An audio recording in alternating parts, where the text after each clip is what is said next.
Welcome back to Western Religions. This is a video series to accompany a semester-long college course on Western religions, specifically to accompany the textbook shown on the slide by Oxford University Press.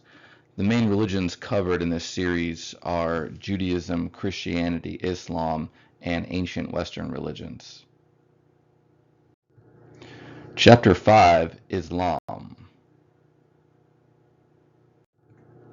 Section 5.1, we're going to look at the historical beginnings of Islam. But first, an overview of the religion. The name Islam is Arabic for submission, i.e., to God. Muslim is a member of the religion, and it means a person who submits. In the Quran, the sacred scripture of Islam, the early followers of Muhammad are referred to as believers. Prophet Muhammad is the founder of the religion of Islam. Muslims believe Muhammad to be the last in a long succession of prophets that goes back to antiquity, and they share a lot of the same prophets with Judaism and Christianity. In Shia Islam, a sect of Islam, there's also a belief that there's a lineage of imams or spiritual authorities that were designated the successors of Muhammad, including Ali, the son-in-law of Muhammad, and Ali's descendants. The basic theology of Islam is monotheistic, belief in one God, who's called Allah, or the God in Arabic.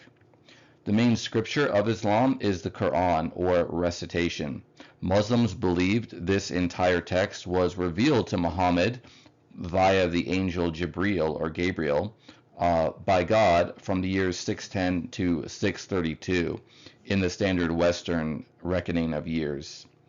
Muslims also believe the Quran is an eternal text that has existed in heaven forever before it was revealed to the Prophet, historically. There's also the Hadith, which are stories of the life of Muhammad and his companions. The words and deeds of Muhammad are also regarded as authoritative for Muslims in how they should behave. Some of the main additional doctrines of Islam is the lineage of prophets that they share with Judaism and Christianity, such as Adam, the first man, Abraham, Moses, Jesus, and others. Muslims do believe that Muhammad is the last and greatest of the prophets, however. The central shrine of Islam is the Kaaba, a cube-shaped structure in the city of Mecca in Arabia, which, according to Muslims, is the first place anyone erected to worship the one God. Specifically, it was built by the prophet Abraham and his son Ishmael. In terms of demographics, there's around 1.6 billion Muslims worldwide today, making it the second largest religion after Christianity, although it is growing faster than Christianity, at least from some of the latest data. There are about 6 or 7 million Muslims in the US, about 1 million in Canada, and about 3 million in the UK. The religion originated in Arabia. It quickly spread to the Middle East, North Africa, and then to Spain and Central Asia in the first century or two of its existence. Afterwards, it spread further to what are now Indonesia, Pakistan, India, Bangladesh, and many parts of East and West Africa. Some of the main historical divisions of periods of Islam. First, the lifespan of the Prophet Muhammad himself, from 570 to 632 AD. After Muhammad, there was a succession of caliphs, or leaders of the Muslim community, referred to as the Rashidun, or rightly guided caliphs. This lasted from 632 to 661, and there were 4 of these caliphs, or successors. After the death of the last of the Rashidun caliphs, hereditary dynasties of caliphs were set up where the succession was just usually the eldest son of the previous ruler. The first of these dynasties of caliphs were the Umayyads. Then after them were the Abbasids. The Umayyads ruled from 661 to 750, the Abbasids from 750 to 1258. This is the golden age of Islam, when a lot of the great philosophy, literature, art, architecture, culture, and also the schools of law were created. Later on, there were a Turkish people known as the Ottoman Turks who converted to Islam, and they established a caliphate that lasted from 1517 to 1924. Let's go back to Arabia before the time of the Prophet Muhammad. Muslims refer to this period before the revelation of the Quran as the period of Jahiliyyah in Arabic, or foolishness or ignorance. The Arabs were mostly polytheists. They worshipped many gods. They did worship Allah, whom they regarded, many of them, as a supreme creator god, but they regarded Allah as having created other gods and goddesses whom they also worshipped. One example, Hubal, whose name apparently meant vapor and was possibly a rain god. There were also three daughters of Allah, Allat, Al-Uzza, and Manat, that were widely worshipped, as well as many other gods and goddesses. Many of these had idols or icons representing them in the Kaaba, the shrine in the city of Mecca. But there were some monotheists in Arabia even before the time of Muhammad. For example, there were some Jews both in southwest Arabia and in the west, including, for example, in the city of Yathrib or Medina to the north of Mecca. There were some Christians in parts of Arabia, including in the north. And there was also a group of people called Hanifs, or the pious ones. This was a group of monotheists in Mecca who only believed in one God, but who identified neither as Jewish or Christian. All of these groups were probably cultural influences on Muhammad, even before the revelation of the Quran. There was a belief in an afterlife of sorts. For example, it was believed that the ghost of a slain man would linger until his death had been avenged by another man of his tribe or clan. So the tribes were some of the main political units in ancient Arabia. They were basically small kingdoms. And the clans were extended families that were the primary unit of loyalty for a lot of ancient Arabs. So each tribe would have many clans within it. But there was a strong honor culture where if someone killed a member of your clan or tribe, you were supposed to avenge their death. Otherwise, the spirit of the deceased would linger on. There also were ancient shrines, which were haram. So this is a type of taboo that, for example, you're not allowed to despoil or render impure the land around the shrine by killing someone on that land. So no living thing at all could be killed in a haram space.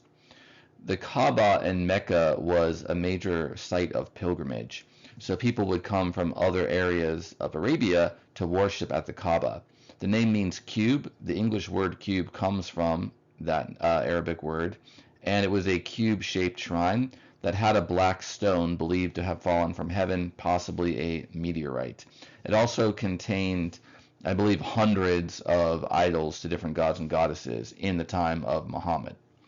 You can see on the map as well, the area in green is the western part of ancient Arabia. This was an important trade route that carried trade overland from southern Arabia to northern Arabia. There was a large mercantile or seaborne trade route between Asia, like India and China to the east, and the Mediterranean to the west that also passed through the Red Sea. And the land-based trade on the western side of Arabia was not quite as big as the ocean-going or seaborne trade, but it was also an important developing trade network in this time. Southwest Arabia had incense that was a major export to the Mediterranean area.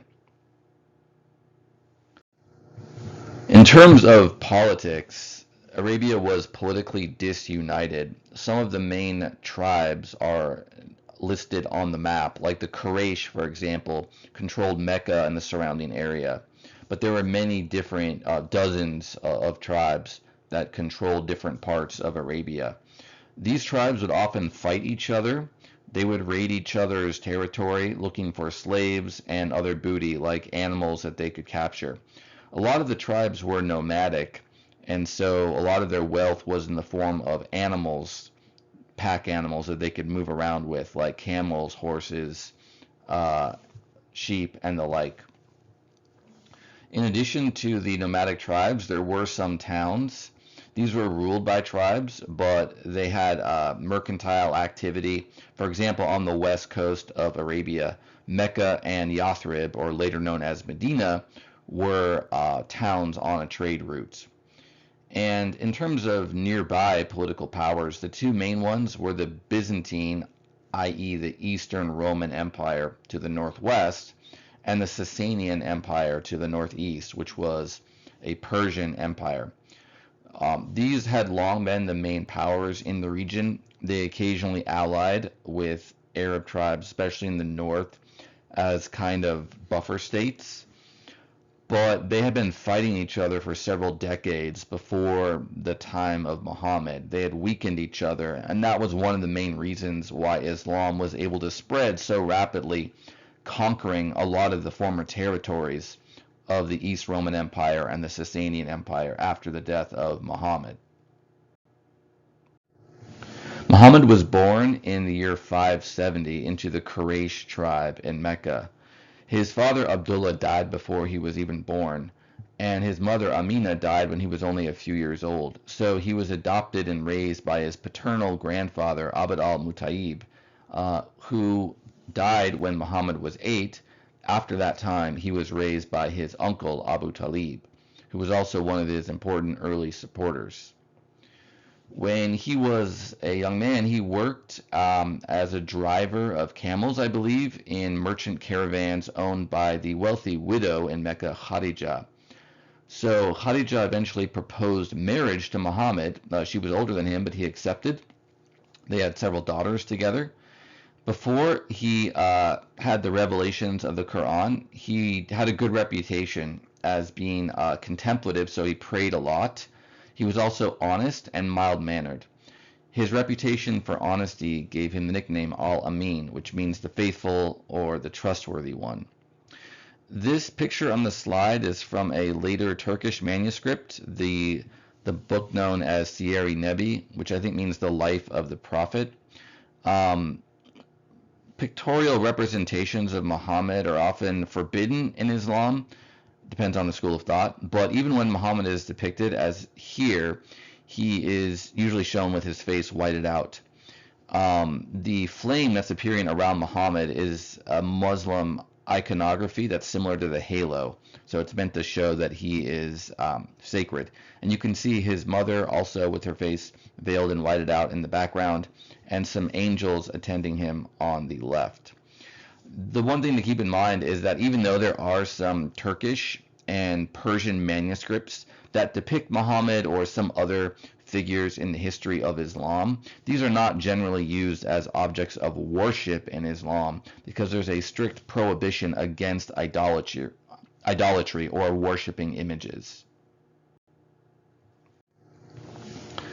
Now let's talk about the career of Muhammad as a prophet, or Nabi in Arabic.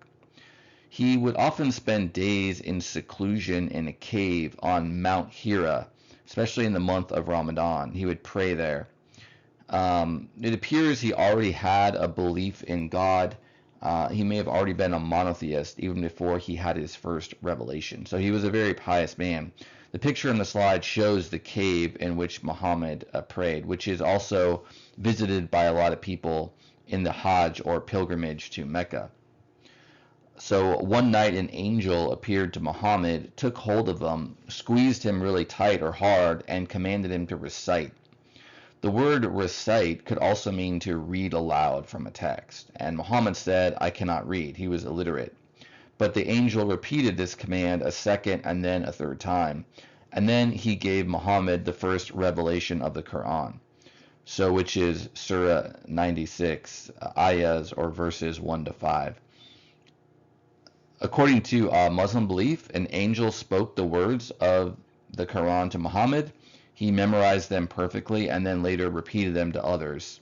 So the Quran was transmitted orally initially, And then after the death of Muhammad and in the century or two after, it was written down and compiled into the version that we have today. Muhammad, after this first revelation, though, was afraid, and he didn't really know what to make of it. He ran home and asked people there to cover him with a cloak to protect him. So it was a kind of frightening or disturbing or shocking experience for him, at least initially. The angel returned many times, though, to Muhammad, giving him new revelations, and later identified himself as Jibril or Gabriel, who's the angel associated with revelation, not only in Muslim belief, but also in Jewish and Christian belief.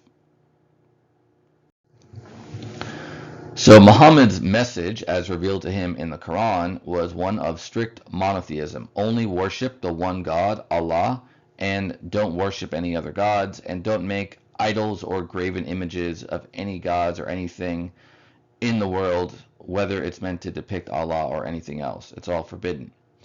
The revelations also warned of the last judgment, in which people would be judged based on their deeds. The righteous would go to heaven or paradise, which was often depicted as a garden, and the wicked would go to hell and be tormented there. Other aspects of the main message given to Muhammad is charity, giving alms to the poor and needy, caring for widows and orphans, and such things as hospitality to travelers. Khadija was the first to believe that Muhammad's experience was from God. She appears to have believed this even before Muhammad himself was sure. Ali, the son of Abu Talib, was also an early supporter of Muhammad. So this would have been Muhammad's cousin, related to him by his uncle Abu Talib. Khadija later took Muhammad to her cousin Warqa ibn Nawfal, who was a Christian, and there were groups of Christians in Arabia in this time. And according to a hadith, I believe, he declared Muhammad to be a prophet from God to the Arabs and compared him to earlier prophets like Moses sent to the Jews. Other early converts to the group of believers or Muslims, those who submit, was Zayd ibn Haritha, who was a slave of Muhammad, later granted his freedom, and Abu Bakr, Muhammad's closest companion and later advisor. In this picture, you can see the angel Jibril, the Arabic name for Gabriel, the angel of revelation, coming to Muhammad, who's also surrounded by the flame-like halo or aura. Although he had a few initial early followers, there were a lot of people in Mecca who opposed him and his new revelation. So for the first 12 years or so that he preached to the Meccans, he had some converts, but he didn't succeed in getting everyone to go along with this new teaching, this new religion. Many Meccans were polytheists. They didn't want to abandon the faith of their ancestors, basically, the gods that their fathers and their grandfathers, etc., had worshipped. The new religion could have felt like a betrayal to them, to their ancestors. And also, a lot of Meccans earned money from pilgrims who went to the Kaaba to worship all of the idols there. And they had a financial incentive to oppose Muhammad. They feared that his new teaching would lead to the destruction of the shrine of the Kaaba, or at least end their profits that they came from it. In the event, the Kaaba became actually converted to a Muslim shrine later, because Muhammad believed that it was actually built by Abraham and his son Ishmael, who were monotheists, and that it was actually the first shrine erected anywhere to Allah. So it's very important in Islam. Some Muslims in Mecca, they lacked the protection of one of the main tribes, and so they were vulnerable to attack or reprisal by other Meccans. You can see how the tribes really functioned as the main political units. They protected you and you were loyal to them in ancient Arabia. So around 615, Muhammad advised them to migrate to the Christian kingdom of Abyssinia or Ethiopia across the Red Sea in Eastern Africa. And they did so, although eventually when it became safe, they returned to Arabia. In the year 619, there were two deaths that had a huge impact on Muhammad. First, his beloved wife Khadija died, and second, his uncle Abu Talib, who was his foster father, basically died within a couple of months. So this had a huge psychological impact on him. In the picture, you can see Abu Bakr, helping prevent the stoning death of Muhammad from a bunch of Meccans who are surrounding him. He's telling them basically, no, don't stop, don't throw your stones at Muhammad. But it's an illustration of the opposition that was raised against Muhammad in Mecca, and also how Abu Bakr was helping protect him. So after those traumatic deaths, Muhammad had an experience known as the Isra, or night journey. It is related to a passage in the Quran from Surah 17, Ayah 1, but it's described in more detail in the Hadith.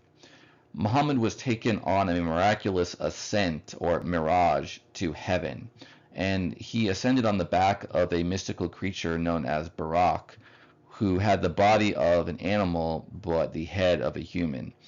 The overall appearance of Barak is similar to that of some other ancient Mesopotamian or Middle Eastern spirit or guardian figures, like the Shaidu and Lamassu of Mesopotamia, and also like some similar figures in Zoroastrianism. It also looks like some depictions of the cherubim, a type of angel in Judaism and Christianity, who combine the features of animals and humans in some of their depictions. But on this mystical ascent, he was able to see heaven, but he's also taken to hell to see that, and taken from Mecca to the temple in Jerusalem, all in a single night. So he met previous prophets in heaven, he saw angels, he saw people being tormented in hell. It was kind of like a tour of the cosmos. And this also became an inspiration for a lot of later Muslim mystics, like Sufis, for example. The city of Yathrib, which was a merchant town to the north of Mecca, invited Muhammad and his followers to settle there. This was after the night journey. This was kind of like a lifeline for Muhammad, because the persecution in Mecca had been getting worse. This event of the migration of the Muslim community in Mecca to Yathrib is known as the Hijra, which means flight or migration. And Muslims begin their calendar in terms of the reckoning of years from this event. Yathrib later became known as Madinat al-Nabi, or the city of the Prophet, known as Medina, or the city for short. Yathrib was an oasis town, so it had a watering hole where merchants and travelers could stop. There was also agricultural activity in the region. There were two feuding tribes there, the Aus and the Khazraj, and there was also a community of Jews. There were 3 Jewish tribes. So Muhammad was actually invited to Yathrib in part to help arbitrate disputes between these different factions because of his reputation for honesty. There's a document known as the Covenant of Medina, which appears to be an early constitution created by Muhammad to help govern the Islamic community in Medina. Or at least it reflects the way he ruled there. It might have been actually written by someone else. But Medina is significant because this is when the Muslim community became self-governing. And for example, some of the revelations given to Muhammad during this period are about matters of law and how to govern the community. The Covenant of Medina reflects the idea that all the people of Medina should form a single Muslim state and a single Muslim community, or ummah. Jews were given religious freedom and equality under the law with Muslims, provided that they supported the government and did not ally with any of its enemies. Although Muhammad later accused some of those Jewish tribes of doing just that, and there was violence between the communities. In Islam, they basically give legal protection to other monotheists that are regarded as in the same tradition, like Jews and Christians, who are called zimmis. And this custom continued afterward, although after the time of Muhammad, although zimmis were forced to pay a special tax, not paid by Muslims. So there was this term Ansar, or helpers, that was used to refer to the people in Medina who had converted to Islam. And then the Meccan Muslims were referred to as muhajirun, or immigrants, migrants. And later on, though, these did become a single Muslim community, so that was successful. And essentially, the whole city of Yathrib or most of them, eventually converted to Islam. Shown in the picture is the Mosque of the Prophet. This is the central mosque in the city of Medina. It's associated with Muhammad. It was the first mosque or masjid created by the Muslims. A bit more about the relation between Muslims and the Jews. Muhammad initially saw himself as a kind of co-religionist with Jews and Christians because he believed that they all worship the same God, and he believed himself to be in the same lineage of prophets as previous Jewish prophets like Abraham and Moses, and also Jesus, whom Muslims regard as not God but as a prophet sent by God, similar to Muhammad. And the early Muslims especially adopted some of the customs of Judaism, such as fasting on the Day of Atonement, or Yom Kippur. And he was initially allied with the Jewish tribes in Medina, but the Medinan Jews rejected the Quran. They didn't believe it was a revelation from God, like their Torah or scriptures, and they rejected Muhammad's claim to be a prophet. So during this period after the Hijra, the migration to Medina, some of the revelations of the Quran began to include negative references to the Jews, probably reflecting the growing rivalry between the Muslims and the Jews in Medina. So eventually there were new revelations that helped make the Muslim community, or the community of believers as it was generally referred to at this time in the Quran, to make them distinct from Judaism. The fast during the month of Ramadan took precedence over the Yom Kippur fast, and the Qibla, or direction of prayer, changed from the temple in Jerusalem to the Kaaba in Mecca. There was a long conflict between the Muslim community in Medina and the Meccans, who were still enemies of Muhammad. They regarded him as a threat. Early on in the Muslim community in Medina, a lot of the Muslims there wanted to raid caravans going to or from Mecca. Usually they would raid them when they were coming back from Syria with a lot of their trade goods. So the Meccan caravans would go north to Syria and then go back to Mecca. The Muslims in Medina had left behind most or all of their property in Mecca when they had to flee. There was a very common custom as well in ancient Arabia of raiding other tribes, whether just their normal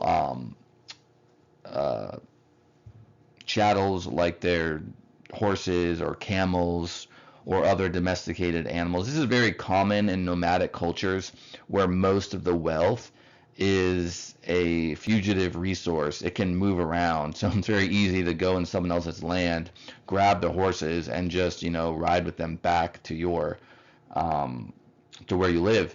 And so that was a very common part of the culture back then. There was also widespread practice of slavery, which did continue under Islam, where you would abduct people and you would either use them as your slaves or you would sell them off to others. So the early Muslims, though, they were mainly focused on raiding the caravans going to Mecca. And this served a twofold purpose. Basically, they would get some wealth from it, obviously, but also they were enemies of the Meccans, so they could try to weaken the wealth and power of Mecca. Their first attempt at a raid was a failure, but they got better at it later on. And another significant fact is that Muhammad was also their leader in war, so he was functioning not just as a prophet, but also as a political and a military leader. The Battle of Badr in 624 happened when Mecca sent an army of 1,000 men to attack the Muslims in Medina, in part for retaliation for the raids on their caravans. But a much smaller Muslim army of around 300 men was able to defeat the Meccans near the well at Badr, hence the name of the battle. And this was regarded as a victory that was attained by the Muslims with divine assistance. In 625 was the Battle of Uhud, where a Meccan army defeated the Muslims by Mount Uhud, which was near the city of Medina. And this is also, after the Battle of Uhud, there was a flashpoint, the conflict between the Medinan Jews and the Muslims there. Muhammad accused the Jews of allying with Mecca, and so he expelled them from Medina. And one of the 3 Jewish tribes, Muhammad killed all the men and enslaved the women and the children. In the year 627 was the Battle of the Trench, when a large army came from Mecca that had the Quraysh, the tribe that controlled Mecca, their forces, but also they had allied with other tribes. They were trying to crush this Muslim threat from Medina once and for all.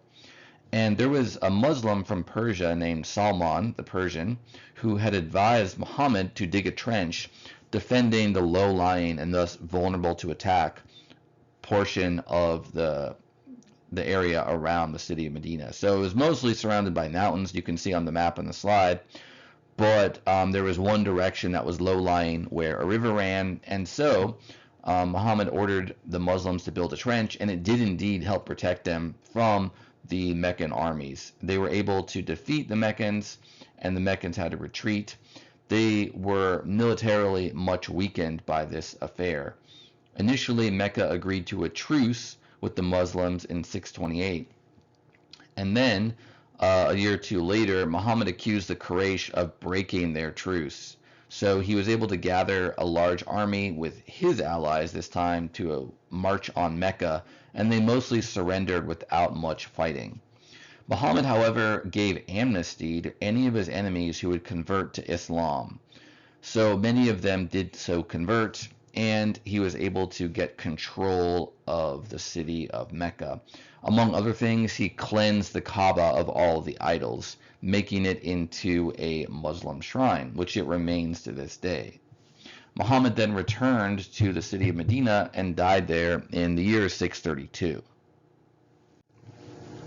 After the death of Muhammad, Islam expanded very rapidly through a series of conquests. The caliphs, or successors of Muhammad, were the ones who had the political and religious authority. They were both religious leaders, or imams, and commanders, or amirs. The name Ummah refers to the community of Muslims. They regarded Muhammad not only as the Rasul, or messenger of God, Allah, but also as that military and political leader, and that continued under the caliphs. So as I mentioned previously, the Byzantine and Sasanian empires, Byzantine is just a way of referring to the Eastern Roman Empire, which was the part that had not yet been conquered by invaders. The Western Roman Empire was mostly gone by this time, but it survived in the East for several more centuries. But the Eastern Romans, or Byzantines, and the Sasanian Persians had weakened each other through decades of fighting, and it made them really easy to conquer by the Muslims. The Muslims also were very disciplined, they were very motivated, and they had, by this time, a lot of years' experience on the battlefield, and so that made them very effective indeed. During the period of the caliphs, Muslim armies were sent to conquer other parts of Arabia, and then they invaded Syria and Egypt in the northwest. These were previously territories of the Byzantine Empire. And then in the northeast, they invaded what's now Iraq and other parts of Persia. So the Muslim Caliphate was able to expand quite rapidly in the 80 years after Muhammad's death, conquering large parts of the Middle East and North Africa, and then later pushing into Spain and Central Asia. It was also during this period, though, that the Muslim community started to schism or split. The main split is between the Sunni and Shia Muslims. According to Sunni Islam, which is the majority of Muslims, Muhammad did not designate a particular man as his successor, nor a lineage of successors. Rather, the view is it's up to the community of Muslims to decide on a successor.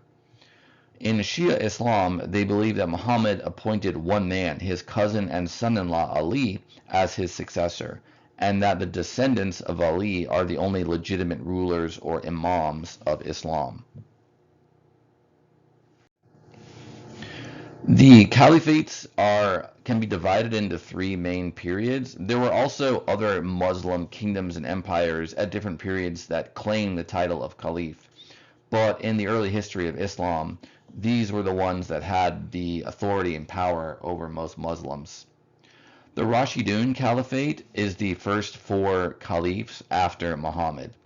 Abu Bakr was the closest companion and advisor of Muhammad. He was also the father-in-law of Muhammad through marriage of his daughter Aisha to Muhammad. So after the death of Khadija, Muhammad married a bunch of women. It's often reckoned that he had about 11 wives in total. Could have had more.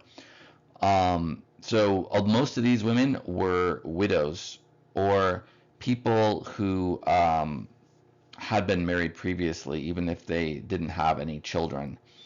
They could have been divorcees as well. The main exception was Aisha. So Aisha was the only wife of Muhammad who hadn't previously been married. These marriages may intended have been in part to take care of women who were vulnerable because they no longer had husbands or other family members to provide and protect for them, but also they served to give Muhammad political alliances, and you'll see a lot of his successors were related to him by marriage. And Abu Bakr was the only one of the first four caliphs to die a natural death. The others were assassinated. He designated Umar as his successor. So the Rashidun caliphs, by the way, are regarded as rightly guided and as being good rulers by the Sunni Muslims. The Shia Muslims regard Ali as the only legitimate successor to Muhammad, not the first three of these other caliphs. Umar was the father-in-law of Muhammad through his daughter Hafsa. So he also had married one of his daughters to Muhammad. In Islam, by the way, we'll get to this later, but you can have up to 4 wives. That's permitted. Muhammad had more than 4 wives, though. So Umar was assassinated by a Persian slave. This was a craftsman who had been allowed back to Mecca, I believe. There was a rule at this time that slaves could not be in the city of Mecca, but he was given an exception because he was such a great craftsman. However, he was angry at Umar because he had to pay this tax on some of his work. And so he asked Umar to get rid of the tax. Umar refused, so then he assassinated him. Umar is viewed negatively by Shia Muslims. Uthman was elected by a committee of 6 men, and Umar, as he was basically dying of his wounds inflicted on him by that Persian slave, he designated 6 men to choose his successor, and they all voted. They basically decided on Uthman. Uthman was the son-in-law of Muhammad, so related to him through marriage to one of Muhammad's daughters, and he was later assassinated by rebels who had accused him of nepotism. Uthman was part of the Umayyad clan, and this clan originally had opposed the Muslims in Mecca, but they later converted to Islam and became important in the early history of the religion. But there was a lot of rivalry at this time between the Umayyads and other Muslims. Specifically, once Uthman came into power, he was accused by other Muslims who had been quite close to Muhammad of nepotism, i.e. Uthman was promoting his own family members, members of his family or clan, to positions of power and authority throughout the caliphate and passing over other people who had been Muslims even before him or who had just been closer to Muhammad. So this really angered a lot of the early Muslims, not only in Arabia but in some other parts of the caliphate as well. They became enemies of the Umayyads. Ali was the cousin and son-in-law of Muhammad through Muhammad's daughter Fatima. He's considered the first imam by Shia Muslims. He was assassinated by a Kharijite. The Kharijites initially were supporters of Ali and allied with him against the Umayyads, but Ali actually made a treaty or a pact with Muawiyah, who was an Umayyad who was controlling Egypt at this time on behalf of the caliphate. And the Kharijites were angry about this. They thought that Ali was basically not tough enough on the Umayyads and that he should not have made peace with them, that he should have just kept warring with them and destroyed them. So the Kharijites then rose up in rebellion against Ali, and Ali defeated them in battle, but then one of them was able to assassinate him later. After the death of Ali, the Umayyads were able to take control of Islam, and that fellow Muawiyah, who previously had been the governor basically of Egypt, established the Umayyad Caliphate. And he made the lineage of caliphs hereditary. So basically his sons followed him and their sons, and so on. He also moved the capital to the city of Damascus in Syria, so away from Arabia, north to Syria. After the Umayyad Caliphate ruled from 661 to 750, the Abbasids took over, and their capital was in Baghdad, in what's now Iraq. This is also when the Muslim community started to splinter a bit politically. The caliphs during the Abbasid period lost control of Spain, which by that period had been conquered and converted to Islam. And during the later Abbasid Caliphate, the caliphs gradually lost power to their regional governors. They ruled in name, but politically the Muslim community started to fragment. And in 1258 they were conquered by Mongols. The period of the Abbasid Caliphate, though, was kind of like the height of early Islam. A lot of philosophy, theology, and law, interpretations and commentaries on the Quran were written. There was beautiful architecture and art. It was a real flourishing of Muslim culture. Section 5.2, Foundations. We're going to talk about some of the main beliefs and practices of Islam. In Islam, they make a distinction between prophets and messengers. Both of these are inspired by, sent by God to remind people to worship and obey him and to establish sacred laws. Nabi is prophet in Arabic.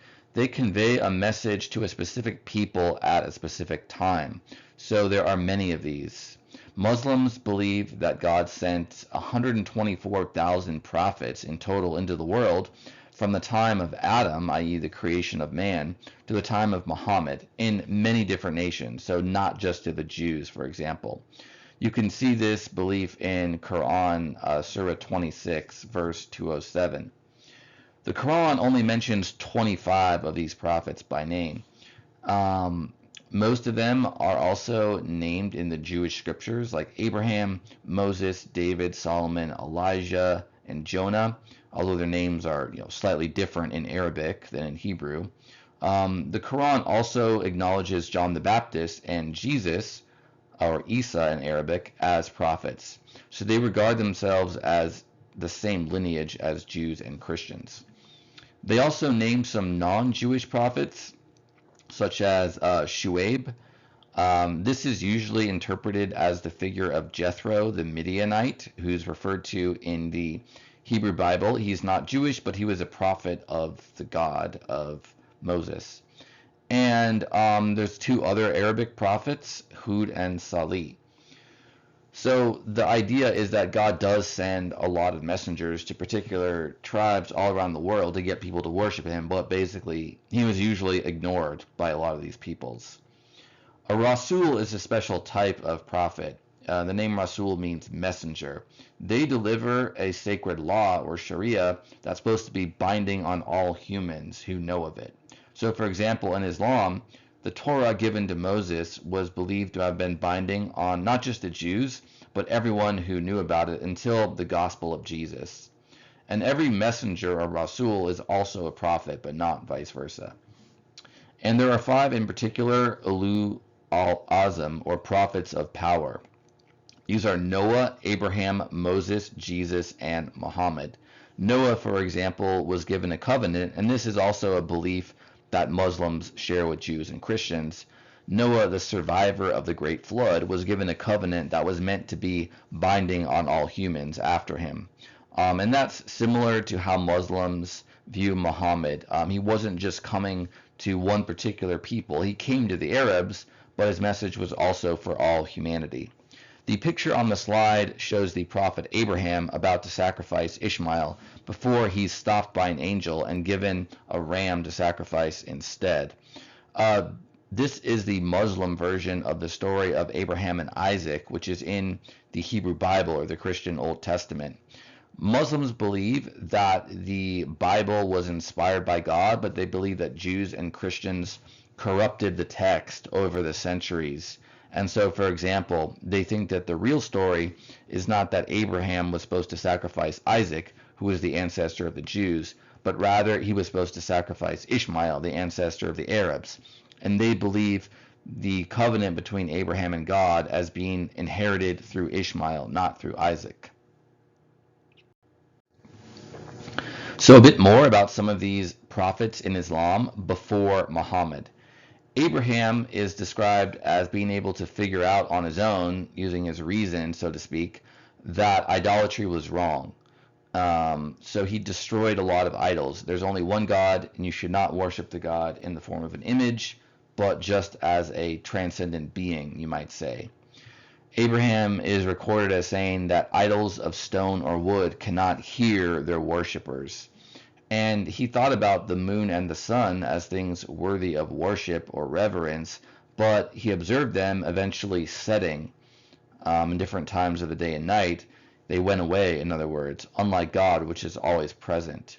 So he decided to worship the creator of the heavens and earth rather than the heavens and earth themselves or anything created in them.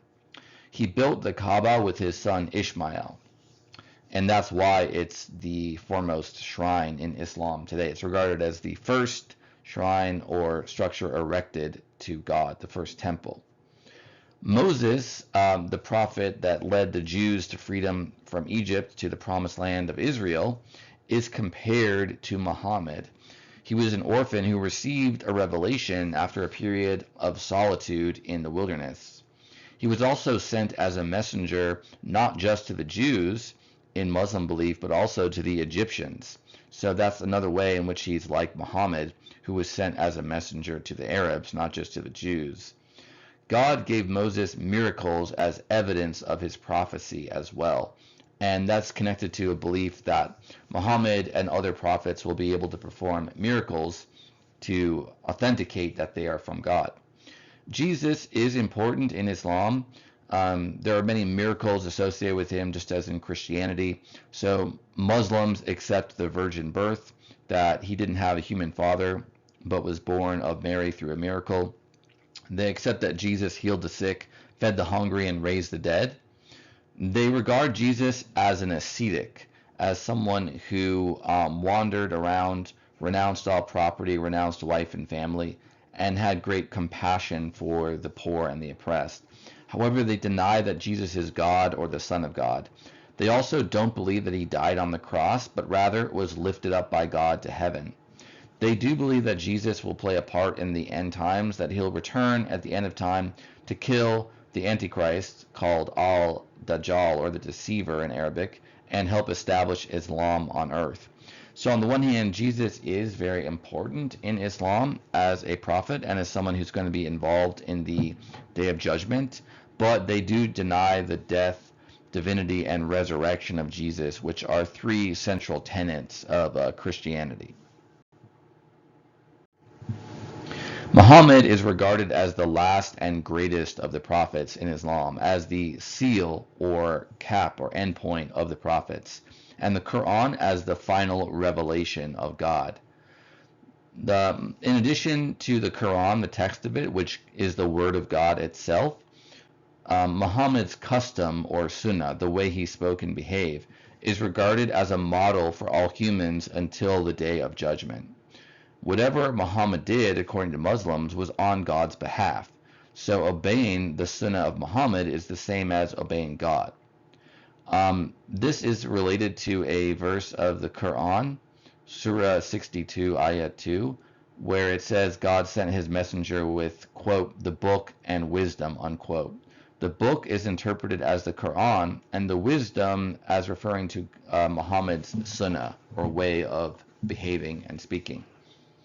So the Isra or night journey is explained, as I mentioned earlier, in a hadith based on a short passage from the Quran. Here is that passage in the Quran. This is Surah 17, Ayah 1. Quote, "Glory be to him who carried his servant by night from the holy mosque to the further mosque, the precincts of which we have blessed, that we might show him some of our signs." End quote. So it does imply a journey by night, but it doesn't give many details. The holy mosque is the one in Mecca. The further mosque is the one in Jerusalem, which is the temple of the Jews. Miraj means ladder or ascent. It refers to the mystical ascent to heaven during this night journey. and it parallels stories of ascents to heaven that are described in Hellenistic and later Rabbinic Judaism, such as in the Merkbah or chariot literature, where a prophet might ascend on a mystical heavenly chariot to heaven. In the picture, you can see Muhammad and the black stone of the Kaaba. So this is after Muhammad had cleansed the Kaaba of idols. He did believe the black stone was sent from heaven, and it's still incorporated into the modern structure of the Kaaba in Mecca. The word Quran means recitation in Arabic. It consists of 114 surahs or chapters, each divided into one or more ayahs or verses. The surahs of the Quran were revealed to Muhammad by the angel Jibril over a period of 23 years. The words of the Quran are believed by Muslims to come from God, and they do refer to Muhammad in the second person. It's approximately as long as the New Testament, thus much shorter than the Hebrew Bible, the Tanakh, or the Old Testament. You can divide the surahs of the Quran into two main periods, Meccan and Medinan. The Meccan surahs were revealed to Muhammad when he and the early Muslims still lived in Mecca, the Medinan after the Hijrah or migration to Medina. The Meccan surahs can themselves be divided into early and later. The early ones were often brief admonitions to worship God, for example. The later Meccan surahs contain narratives of earlier prophets and their communities. The Medinan surahs are fewer in number than the Meccan ones, but longer. They present arguments, discourses, and legal pronouncements to address the need of the Ummah, the Muslim community that had been established in Medina. The legal pronouncements of the Quran form the basis for Sharia, or Muslim law. The surahs are not arranged chronologically in their order of revelation in the Quran, but rather approximately in order of longest to shortest. In Islam, the Quran is regarded as an eternal, immutable book containing the Word of God.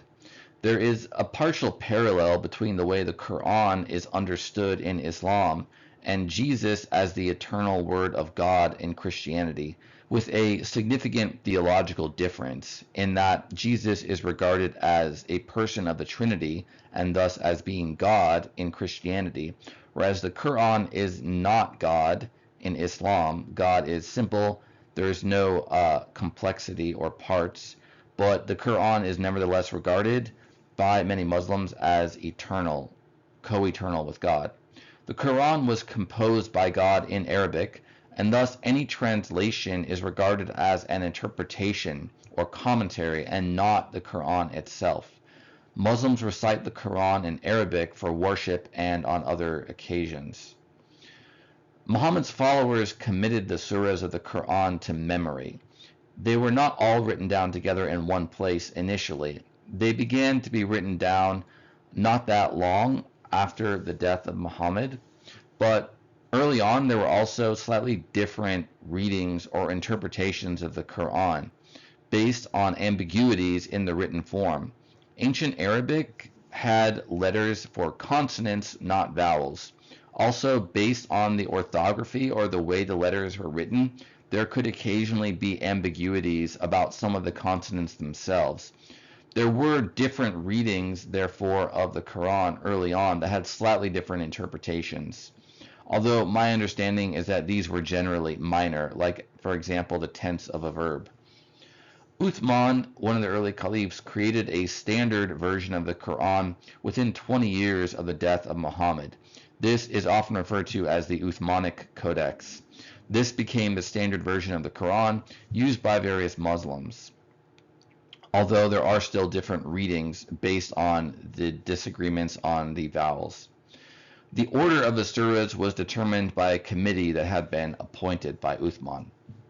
The word tafsir means unveiling, and it's used to refer to commentary on the Quran. Tafsir is based on three main sources: the Quran itself, the hadith of the Prophet Muhammad, and the opinions of the Prophet's companions and their successors. The earliest tafsir were transmitted orally, but they began to be written down a couple of centuries after the time of Muhammad. Eventually, a variety of interpretations developed based on differences in Muslim sects, different schools of legal thought in Islam, and later mystical or philosophical movements like Sufism. The main theology of the Quran is worship just one God, Allah. The term shirk means associating any other being with God or ascribing divinity to any being other than God. So, for example, Muslims would believe that Christians are guilty of this by regarding Jesus as God as opposed to being just a prophet. Allah is the name for God in Arabic, and it could be interpreted as the Lord of all. Allah demands faith and worship from all rational creatures. So not just humans, but any other rational creatures. For example, Muslims believe in jinn, or these kind of spirits of nature, who themselves have a duty to submit to God. The name Allah was used for the creator God by pagan Arabs before Islam, but as mentioned, it basically just means the God in Arabic, and it's related to the Hebrew word El, one of the names of God in the Hebrew Bible. The name Allah is also used for God by Arabic Jews and Christians. God's nature or essence is regarded as unknowable by humans. It's above all categories of space, time, form, and number. God can, however, be known through attributes. There are 99 most beautiful names in Islam. Things such as power and mercy, life and knowledge, might and wisdom. So God is one, but there are many names of him that show these different attributes of the one God. In Islam, there are many components of righteousness. First and foremost, faith in God, God's angels, God's books or revelations, and God's prophets. Also, faith in the judgment of all humanity on the last day. The righteous will be rewarded with heaven, the wicked will be punished with hell. Another component of righteousness is giving wealth to orphans, widows, and the needy, showing patience in hardship, and having honesty, integrity in dealing with others. Muslims believe that all humans are equal. They're all descended from Adam and Eve, the one male and female created by God. This is described in Quran, Surah 49, Ayah 13. But humans are unequal in terms of their righteousness, which is why they will be judged and sorted into the righteous and the wicked on the day of judgment. Islam means obedience or submission to God's commands, but there's a deeper level of practicing the religion known as iman, which means faith or trust. This is a sense of safety in God's providence, mercy, and justice. The term kufr means rejection of the faith, specifically referring to those who know the truth, but who willfully deny or obscure it. Ihsan, in contrast, means doing good or creating beauty. There is a hadith that defines ihsan as follows, quote, "Ihsan is to worship God as though you see God, for even if you do not see God, God sees you," unquote. The picture on the slides shows Muhammad preaching to the Meccans, trying to get them to change their calendar. Ancient Arabs used a lunar calendar based on the phases of the moon, but they would add an additional month every so many years so that the lunar calendar would not be so out of phase or out of sequence with the solar calendar and the cycle of seasons. They dropped that custom in Islam based on the teachings of Muhammad. Revelation of the Quran, I believe, is the source of it. And so the Muslim lunar calendar does have that feature of coming out of sequence with the solar calendar after enough passage of years. Section 5.3, Practices. Now we're going to go into a bit more detail about the main practices of Islam. These are often divided into the 5 pillars or core practices of Islam. Shahada, the declaration of faith, Salat, or daily prayer, Zakat, or almsgiving, fasting during the month of Ramadan, and the Hajj, or pilgrimage to Mecca. These 5 pillars are obligatory for all Muslims. So let's start with the first pillar, the Shahada, or declaration of faith. In English translation, this reads as follows, quote, I bear witness that there is no God but God, and I bear witness that Muhammad is the messenger of God, unquote. So the first part of the Shahada affirms monotheism. Muhammad also said, quote, every child is born in this original state of faith. Then his parents turn him into a Jew, Christian, or Zoroastrian, and if they are Muslims, into a Muslim, unquote. So there's this notion there that humans of many faiths actually worship the same God. The second part of the Shahada is an affirmation of the prophethood of Muhammad. The picture on the slide is Arabic calligraphy of the Shahada above one of the gates at the Topkapi Palace, I believe, in Istanbul, Turkey, which was formerly used by the sultans of the Ottoman Empire. The second pillar is Salat, or prayer. These are obligatory prayers performed at particular times of the day. Muslims can also pray voluntarily as acts of devotion when the need or desire arises. The 5 times for Salat are dawn, noon, mid-afternoon, sunset, and after dark. Before prayer, Muslims perform wudu, or ritual washing. They wash their face, rinse their mouth and nostrils, wash their hands and their forearms to the elbows. They wash their head with their wet hands and then their feet up to the heels. The muazzin, or muezzin, is the person who chants the call to prayer at the appointed times, so Muslims know when to pray. And each phrase of the call to prayer is repeated at least twice. It's often very beautiful as a chant and a kind of art form as well. Muslims can pray at the mosque or masjid or alone, for example at home or in their office when they're working. The direction of prayer is facing Mecca. The prayers consist of rak'ahs, or cycles or units of prayer, that involve standing, bowing, kneeling, and then prostration. The dawn prayers involve 2 rak'ahs, the noon and afternoon prayers 4, the sunset prayers 3, and the night prayers 4. The 5 daily prayers are fixed formulas from the Quran, including the opening surah, or al-Fatiha. So in other words, they consist of the same prayers every day. Congregational prayer can be performed at the masjid or mosque. Islam does not have a Sabbath, a day of rest or worship, unlike in Judaism. But Friday is the designated day for Jum'ah, or assembly at the mosque, the masjid.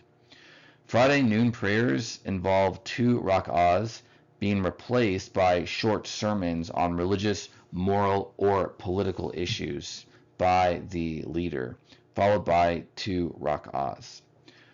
There's also congregational or communal prayer during festivals, especially on the first days of the 2 major festivals, Eid al-Fitr, which marks the end of Ramadan, the month of fasting, and Eid al-Adha, which marks the end of the Hajj, or pilgrimage, in Mecca. The third pillar is zakat, or almsgiving. All adult Muslims with any wealth traditionally must give alms through payment of a tax called zakat, which means to purify or to increase.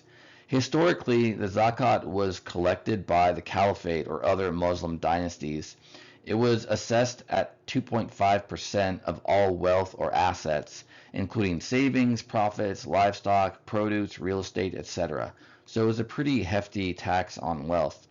The zakat revenues were kept in the treasury and distributed for public projects, for care of the orphans and the needy, and for ransoming Muslims who had been captured in war. Modern zakat is practiced differently because modern Muslim nations generally collect income tax or other taxes. So the zakat is now generally voluntary rather than mandated by law. Some Muslims ignore the zakat, but many give to religious or other charitable organizations. Sadaqah is voluntary almsgiving. This is in addition to the zakat and can be given to anyone in need. It's regarded in Islam as a loan given to God to be repaid by God on the day of the resurrection, as stated in Quran, Surah 57, Ayah 11. The fourth pillar of Islam is the fast during the month of Ramadan. Ramadan is the month in which the Quran was first revealed to Muhammad, so it was when he received his first revelation. It's observed during the day from dawn to dusk and includes no food, no drink of any kind, no smoking, and no sex. The daily fast is broken, however, at sunset when people will gather for a large meal, and another light meal is eaten at the end of the night. There are exemptions given for the sick, travelers, children, and pregnant, nursing, or menstruating women. Eid al-Fitr is the 3-day celebration at the end of Ramadan. Muslims will exchange gifts and visit each other. Zakat al-Fitr is the special alms given for breaking the fast, and it's presented by the head of the family. Those exempted from fasting during the previous month of Ramadan must now feed a poor person for every day that they missed, or make up the days later. Muhammad himself also observed many voluntary fasts, and this continues to be practiced by pious Muslims. The picture shows an Eid al-Fitr celebration by a Hui ethnic family in China. Islam is a minority religion in China, but it is practiced by many particular ethnic groups like the Hui or like the Uyghurs in Xinjiang. The Muslim calendar is lunar, so it has 12 months, and it's only a 354-day year. The ancient Arabs added an extra month every 3 years called Nasi to keep festivals in their proper seasons, but the Quran abolished this custom of adding an extra or intercalary month. Islamic festivals such as Ramadan thus will rotate throughout the solar year. The years of the Muslim calendar are counted since the Hijra or migration. This is called the Hijri reckoning of years. Because the Muslim calendar is about 11 days shorter than the solar year, the Hijri dates will thus gain approximately 1 year on that of the standard Western solar calendar about every 33 solar years. And then the fifth pillar is the Hajj or pilgrimage. The origin of this is from the story of Abraham himself when, at God's command, he and his son Ishmael built the Kaaba in Mecca. Ritual elements of the Hajj are thus enactments of the experiences of Abraham and or Ishmael. The Quran calls Abraham the father of the prophets and the first true Muslim.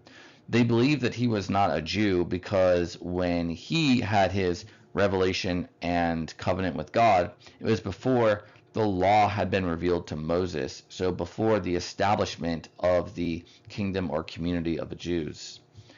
Hajis, people on the Hajj pilgrimage, wear 2 pieces of white linen and enter the city of Mecca. The Hajj begins with the Umrah or the Lesser Hajj at the Great Mosque in Mecca. This is the mosque that has the Kaaba. The first part of this is the Tawaf, where the Hajis will walk counterclockwise around the Kaaba 7 times. Then they will run 7 times between the 2 hills of Al-Safa and Al-Marwa. This reenacts Hagar, who was a concubine of Abraham, running between the 2 hills in search of water for her dying son Ishmael. Then they will gather water from the well of Zamzam, which Muslims believed was miraculously created by God to save Ishmael. Then there are these later rituals performed as part of the Hajj. On the 8th day of the month of Dhu al-Hijjah, which is the month of the Hajj, 12th month of the Muslim calendar, the Hajis will travel to the Mount of Mercy, Jabal al-Rahmah, on the plain of Arafat, 13 miles east of Mecca. Many pilgrims will spend the night at the town of Mina between them, while others press on to Arafat.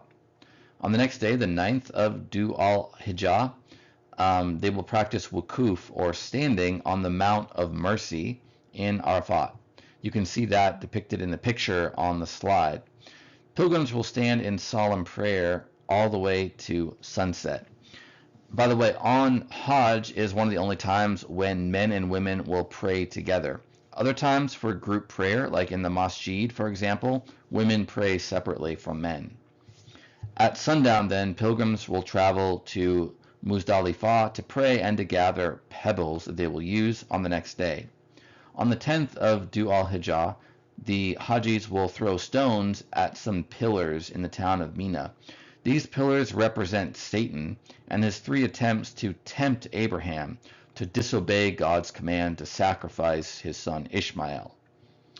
The head of each group or family of Hajis will then sacrifice a lamb, goat, cow, or camel to symbolize the animals sent by God to Abraham in place of his son Ishmael. So this is basically similar to the story of Abraham and Isaac in the Hebrew Bible, where it's a test of faith for Abraham. Can he sacrifice the thing he values most in the world to God? God doesn't literally want Abraham to kill Ishmael, but he wants to guarantee that Abraham has total faith in God. And when Abraham shows that, then God provides him a ram to sacrifice instead of his son. The Hajis will then ritually clip 3 hairs from their heads, or some shave their heads completely, and they will circumambulate, walk around the Kaaba. Those who have not already done so will then complete the rites of the Umrah at this time, the Lesser Hajj.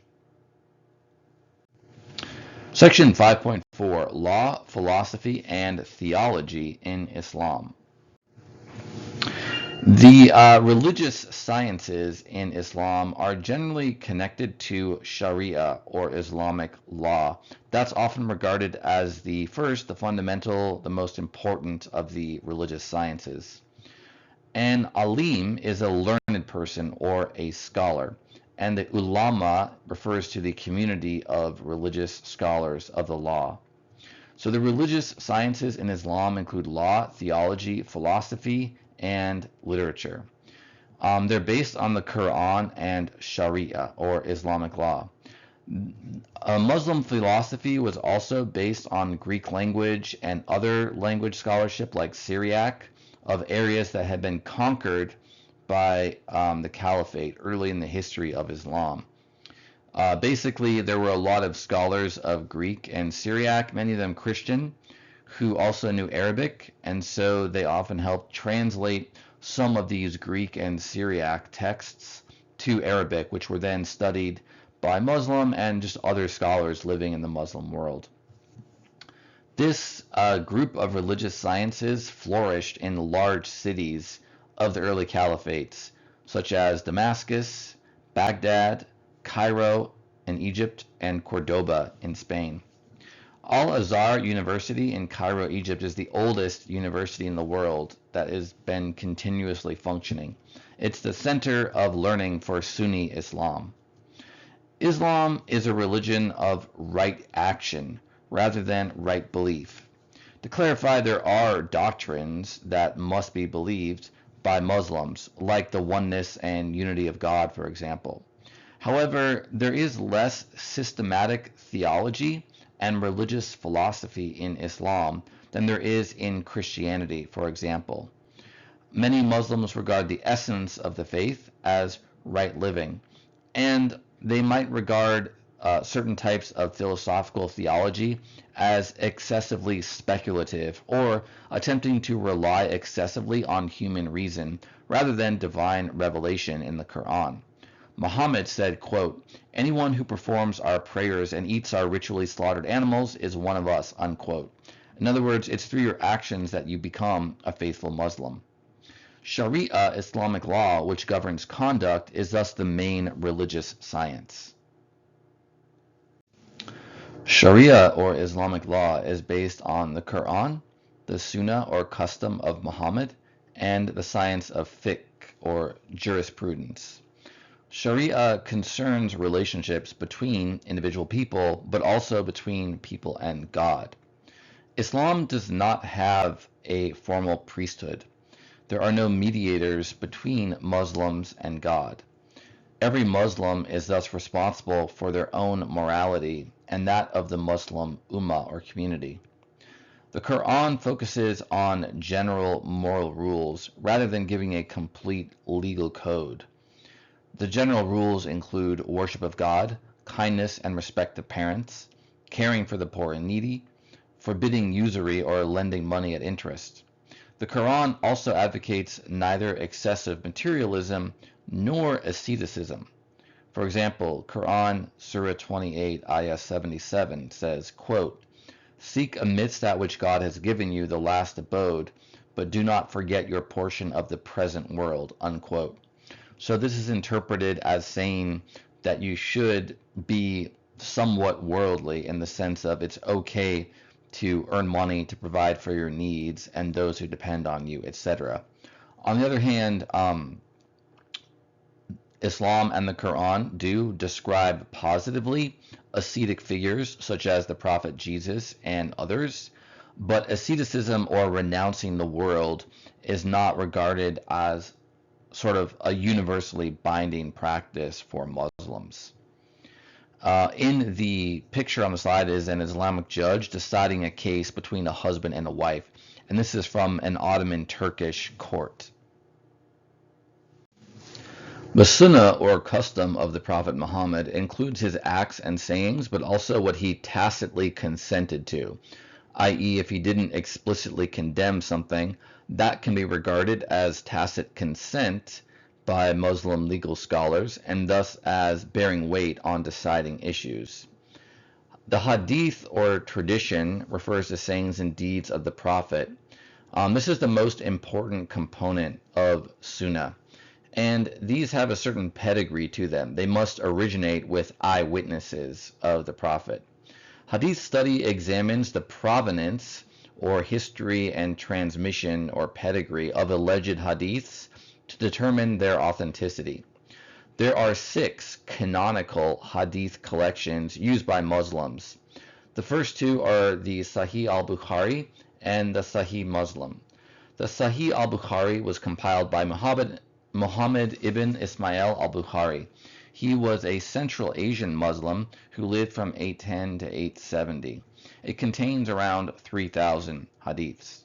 The Sahih Muslim was compiled by Muslim ibn al-Hajjaj al-Nisaburi, who lived from around 817 to 875. He was from Iran.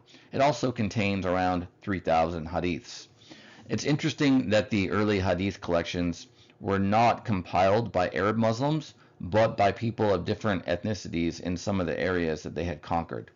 There is a bit of a similar thing you see in early Muslim philosophy and some other types of scholarship, where even when it's in the Arabic language, many of the scholars might have been other ethnicities, like Syrians or Persians, etc.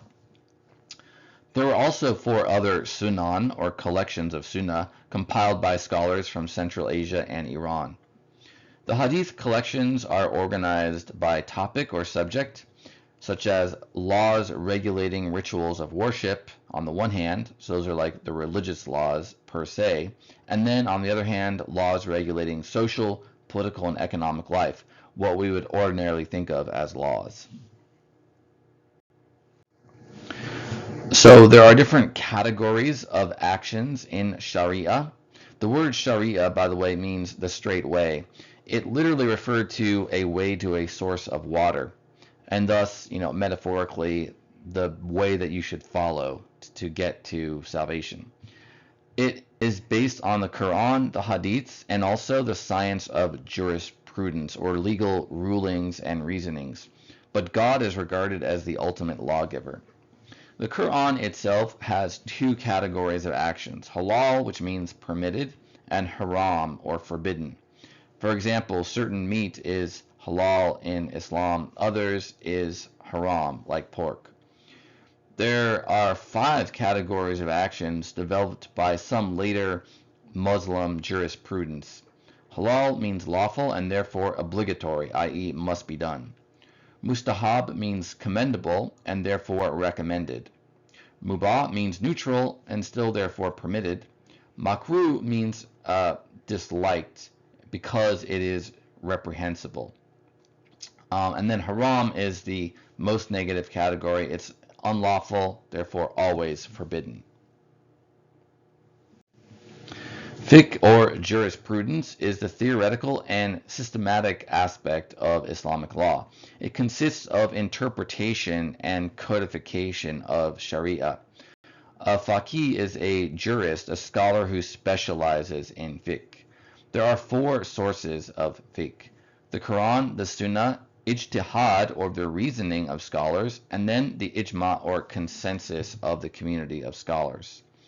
There are four main schools of law in Sunni Islam alone: Hanafi, Maliki, Shafi'i, and Hanbali. By the 10th century AD, a lot of the rulings of these schools of law had been fixed or finalized. So this is the age in which new ijtihad had come to an end. There have been some Muslim reformers of like the 19th century and after who argue for new ijtihad, but a lot of the traditional Muslim jurists just try to base their decisions on the previous reasoning of the original generations of scholars in their school of law. There's also Jafari, which is the system of law used in Shia Islam, named after Jafar al-Sadiq. The origins of Islamic philosophy lie in the Sharia. It was originally considered a subcategory of fiqh, or jurisprudence. Islamic philosophy was also greatly influenced by ancient Greek philosophy, especially that of Aristotle, Plato, and the later commentators on Aristotle. As Islam expanded, Muslims came into contact with a bunch of different ethnic groups, each of which had their own literature and, in many cases, their own philosophy and theology. Hellenized Jews, Christians, Syrians, Egyptians, Persians, and others. Muslim interest in Greek philosophy in particular grew during the Abbasid Caliphate in the mid-8th century and after. Arabic translations were composed and commentaries on Greek philosophy, science, and medicine. Arabic philosophy also built on Syrian Christians who had translated Greek texts into their language, Syriac. And some of these texts were later translated from Arabic into Latin and thus spread to the West that way, in which case they became very important for medieval scholastic or church philosophy. Like, for example, Thomas Aquinas and a lot of the scholastics read translations of Ibn Rushd, whom they called Averroes. The Caliph al-Ma'mun, who ruled from 813 to 833, built the Beit al-Hikmah, or the House of Wisdom, in Baghdad, and this provided support for a lot of Muslim scholars. There were Arabic translations composed of Greek and Syriac works during that particular period. This is an illustration on the slide of a self-trimming lamp, which appears in Ahmad ibn Musa ibn Shakir's treatise on mechanical devices, just to give you a feel for some of the scholarship that was being done at the time. So there are many important Islamic philosophers. The Abbasid Caliphate was really the height of Muslim philosophy, and then it started to decline in significance thereafter. It was never as important as jurisprudence proper. Al-Farabi lived from 878 to 950. He moved to Baghdad, the capital of the Abbasids, from Turkestan. He was a Neoplatonist philosopher. Neoplatonism is a later version of the philosophy of Plato, developed in late antiquity, like from the 4th century AD roughly and after. So Neoplatonists often regard the first principle, whom they call the one or the good, as leading to a series of emanations of lower levels of being that collectively constitute the creation. So this idea became prominent in the thinking of some Muslim philosophers. The notion that God creates through contemplation of his own nature and emanation, that's reflecting a lot of these Neoplatonist ideas, and that was taken up by Al-Farabi. He also regarded God as pure intellect and the highest good. He's called the second teacher after Aristotle. Even though he was influenced by Neoplatonism, which suggests the philosophy of Plato, a lot of the Neoplatonists were also influenced by Aristotle, and they interpreted Aristotle in a way to make his teachings compatible with those of Plato. So this was a very important source for later Muslim and later Western philosophy as well. Ibn Sina lived from 980 to 1037. He was called the Great Master. He was a physician, philosopher, and astronomer who had taught himself. He had a very mystical approach to philosophy and theology. He rejected the bodily resurrection and paradise and hell, which made him heretical or unorthodox with respect to Islam. Al-Ghazali lived from 1058 to 1111. He was regarded as the Mujaddid, or renovator, of his century. In Muslim belief, there is often one scholar or one figure who is a religious leader who can revive or renovate Islam for the century in which he lives. Al-Ghazali defended the orthodox Sunni Islam against what he regarded as the heresies of some of the earlier philosophers. He thought that knowledge is not from the senses or from reason, but rather from a divine light given by God to one with faith, so prioritizing faith over reason and sense experience. He wrote a book called The Incoherence of the Philosophers, in which he rejected the philosophical principle of causality, that is, things in nature having a power to causally affect other things, in favor of the notion of God as the cause of everything that happens in the universe. The being or existence of everything, their nature, and also any process of change is directly caused by God, according to Al-Ghazali, not by created substances. Ibn Rushd lived from 1126 to 1198. He is the philosopher known as Averroes to the West. By the way, Ibn Sina is known as Avicenna in Latin. Ibn Rushd was from Cordoba, Spain. He was a scholar of Islamic law. He wrote The Incoherence of the Incoherence, which was a critique of Al-Ghazali's interpretation of philosophy and of Ibn Sina's interpretation of Aristotle. According to Ibn Rushd, philosophy and religion are both ways of arriving at truth that are complementary. Religion is for the many, whereas philosophy is for the few who have the ability and leisure to pursue it. Ibn Khaldun lived from 1332 to 1406. Thus, he's after the period of the Abbasids. He was born in Tunisia. He was a jurist, scholar of the law, as well as a political theorist. In fact, his political philosophy is what he's most known for today. He wrote the Muqaddimah, or the Introduction to Universal History. It contains a social philosophy of history. This is one of the areas of his thought that's of most interest to scholars today. He talked about the importance of asabiya, or solidarity, in communities. Societies with high asabiya can dominate those without. And there's a kind of cyclic process of history where, for example, a group of nomads who are part of the same clan or tribe may have a great deal of solidarity, so they can cooperate with each other in warfare to invade cities or civilized societies. But when they conquer them, their descendants tend to become lower in their asabiya, or solidarity. They become comfortable. They don't have to fight as much to protect their property, so they become somewhat complacent and less loyal to each other, and then that makes them more vulnerable to invasion by another group with higher asabiya. Section 5.5, Sects. Now we're going to talk about the main types or divisions of Islam. The main sect of Islam is Shia, or Shiism. This is a sect that broke off from the majority of Muslims, called Sunni Islam, shortly after the death of Muhammad. Shia Muslims regard Ali, Muhammad's son-in-law and cousin, as the legitimate successor to Muhammad.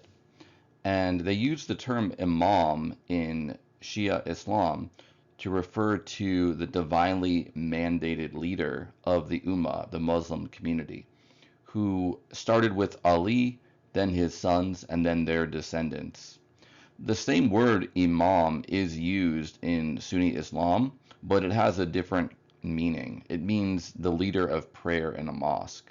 So both terms have the connotation of a spiritual teacher or leader, but it's a much broader or deeper significance in Shia Islam.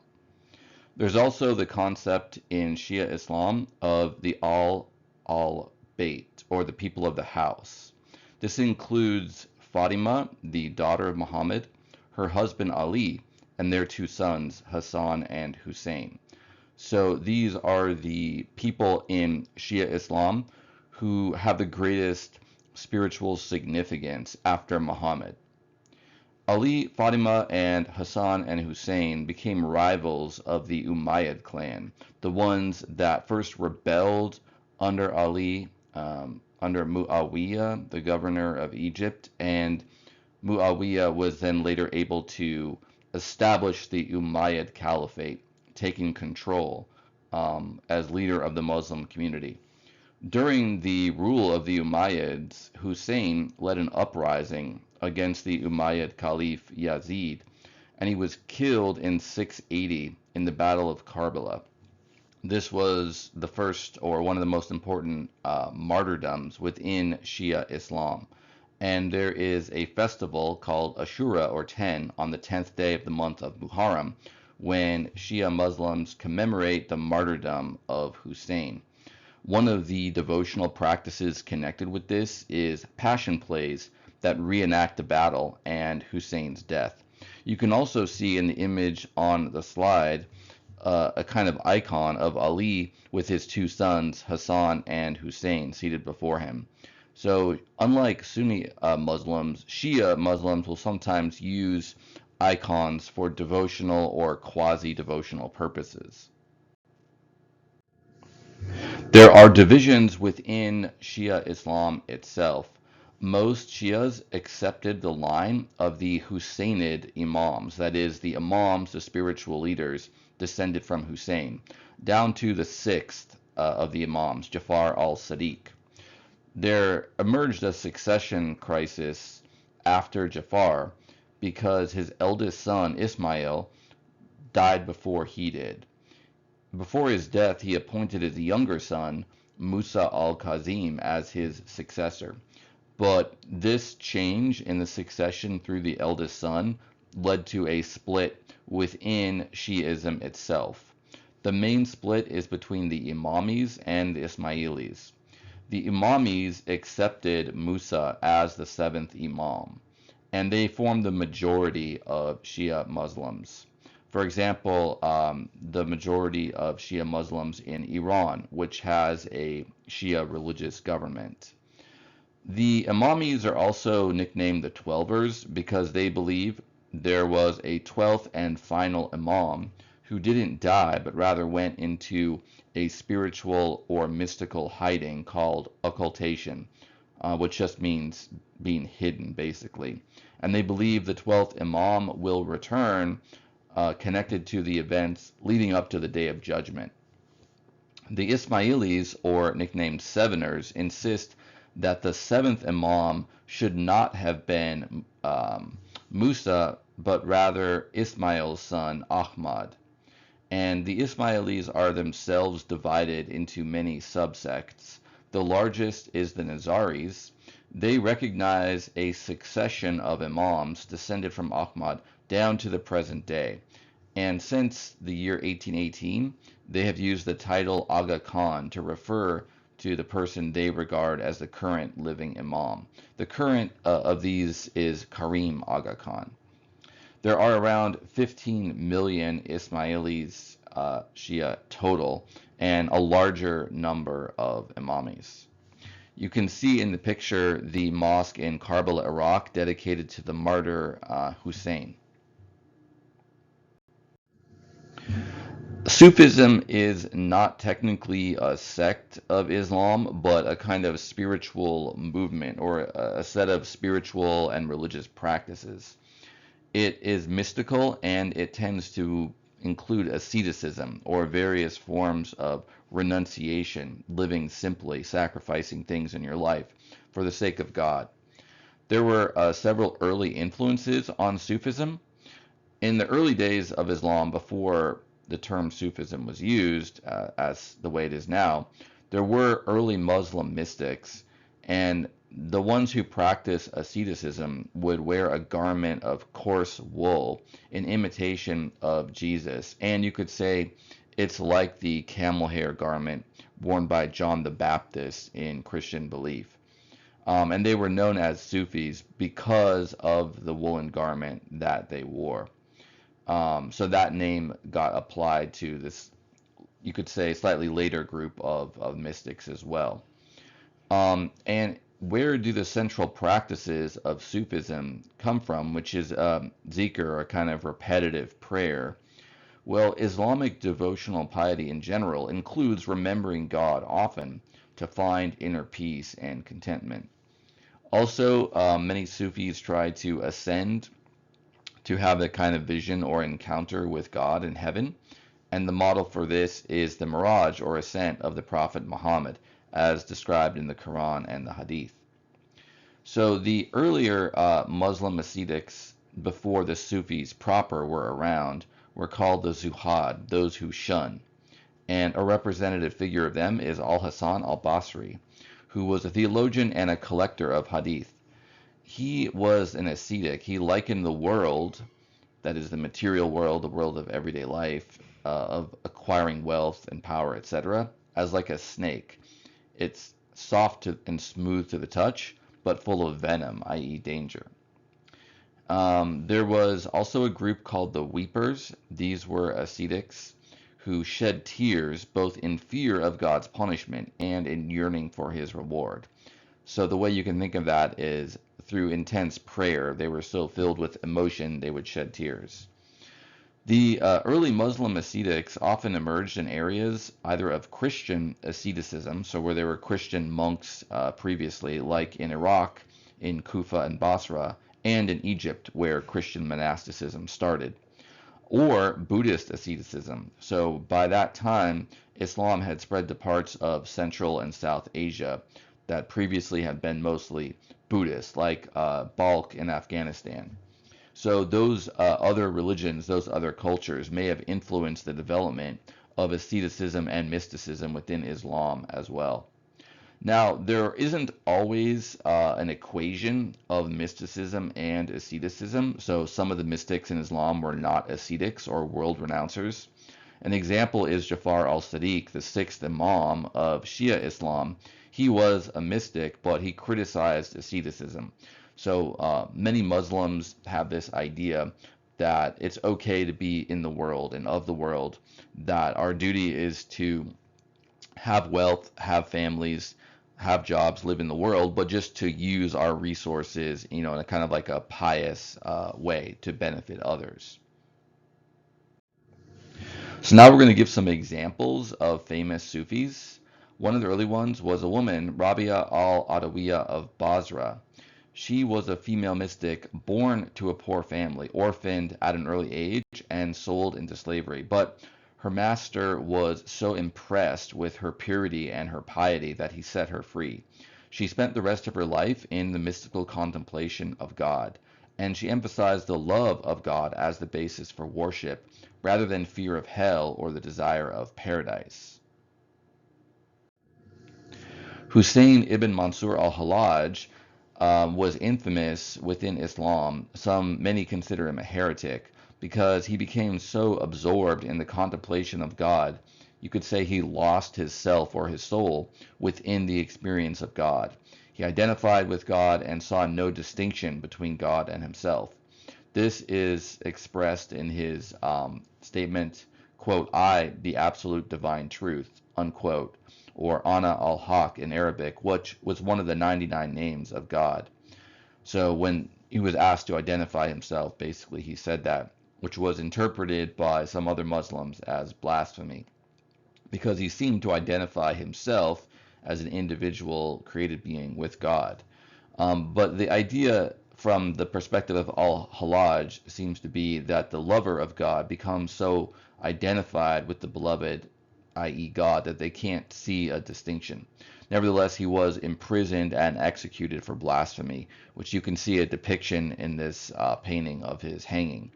So the language of love of God, though, is very present within Sufi mystics and poets, even if they don't always go as far in their identification with God as al-Hallaj did. Shahab al-Din Suhrawardi was called the Great Master of Illumination, Sheikh al-Israq, Sheikh meaning master, al-Ishraq, meaning of illumination. So the notion of light, of creation as a light emanating from God, that image comes from Neoplatonism. It's also present in Jewish and Christian mysticism of the Middle Ages. This is a kind of common source or influence on all of these types of mysticism: Jewish Kabbalah, Christian medieval mysticism, and Muslim mysticism. A lot of them were influenced by late Neoplatonism. Now, we don't want to say that, oh, they were just actually Neoplatonists. There are differences between their theology and in some of their imagery and terminology from the Neoplatonists. Like, for instance, the emphasis on the love of God is much more prominent in Christian and Muslim mysticism than it ever was in Neoplatonism. So there are genuine differences there, both theological and otherwise. But nevertheless, you can see a kind of source for that image of illumination in some earlier texts and traditions as well. But Surawardi spoke of God as the light of the heavens and of the earth. So God is like this divine source of illumination, and the illumination then sort of descends or emanates out into these further spheres away from God. Muhyi al-Din ibn Arabi called God in his essence as being in blind obscurity. What does this mean?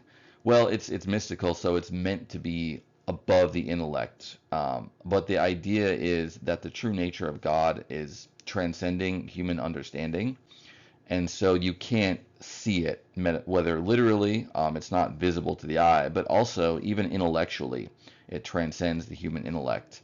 So it's not that God is nothing, or you can't know God in any way, but you can't really define him or pin him down, whether through perception or even through intellect. This, by the way, is also similar to ideas that were rooted in Neoplatonism, where they regard the one, or the good, the first principle of being and becoming, as transcending logos or reason. And so you can kind of ascend to it and know it in a kind of mystical, maybe you could say experiential way, but you can't actually define it verbally. And that idea also gets incorporated into Jewish and Christian mysticism of this period, the idea of the, in some sense, unknowability of God in his essence. But according to Ibn Arabi, God does manifest in the creation, and that's how another way, basically, you can come to know him. He reveals himself, he discloses himself through the act of creating. And God needs humans, according to Ibn Arabi, in order to be known. So that could also be a way of kind of understanding the purpose or the role of humans in the creation. He used the phrase wahdat al-wujud, the unity of being. So because everything comes from God, the whole creation, there are many kind of pathways or avenues that will lead back to God. Jalal al-Din Rumi was a mystic who wrote in the Persian language. He was born in the city of Balkh in Central Asia. He fled after the Mongols invaded. He moved to Anatolia, a part of what's now Turkey that previously had been part of the Roman Empire, and that's why he's called Rumi, which means the Roman. And he befriended and basically studied under another mystic, Shams of Tabriz. They became close, fast friends. They later separated, but Shams of Tabriz was basically the one who inspired this love of God in him, that he wrote a lot, Rumi did, in his mystical poetry. So his work, the Matnawi, has 30,000 verses of poetry expressing the love of God. It's been very inspirational for a lot of people, not just Sufi Muslims, but people in other traditions too, both because of its beauty as poetry, but also because of the religious ideas therein. A lot of the poems depict just the intensity of longing of the human soul for God. So those were some of the famous Sufis. Now I'm going to talk briefly about the way Sufism functions, kind of like socially, you might say, and in terms of the religious practices. So Sufis in a given order are led by a sheikh or a spiritual master. And one of the traits of a sheikh is that they have barakah. They can give blessings to their followers. And these blessings can have miraculous effects like healing. Sufism is also unusual compared to other types of Islam because after Rabia, women were allowed to be sheikhs, although they're not allowed to be imams or prayer leaders for groups that include men. So even though Islam doesn't have a formal ordained clergy, there are still men that have various types of spiritual authority. Imams or prayer leaders are the big one, but also legal scholars who can give fatwas or legal rulings, and women do neither. But within Sufism, they're not the majority, but it's possible for women to have this kind of spiritual authority as the sheikh. So a Sufi order is kind of like a guild. They were often attached to craft or trade guilds historically, and they included lay people, i.e., non-imams or jurists, in their number. The Sufi orders each have their own lineage of initiation.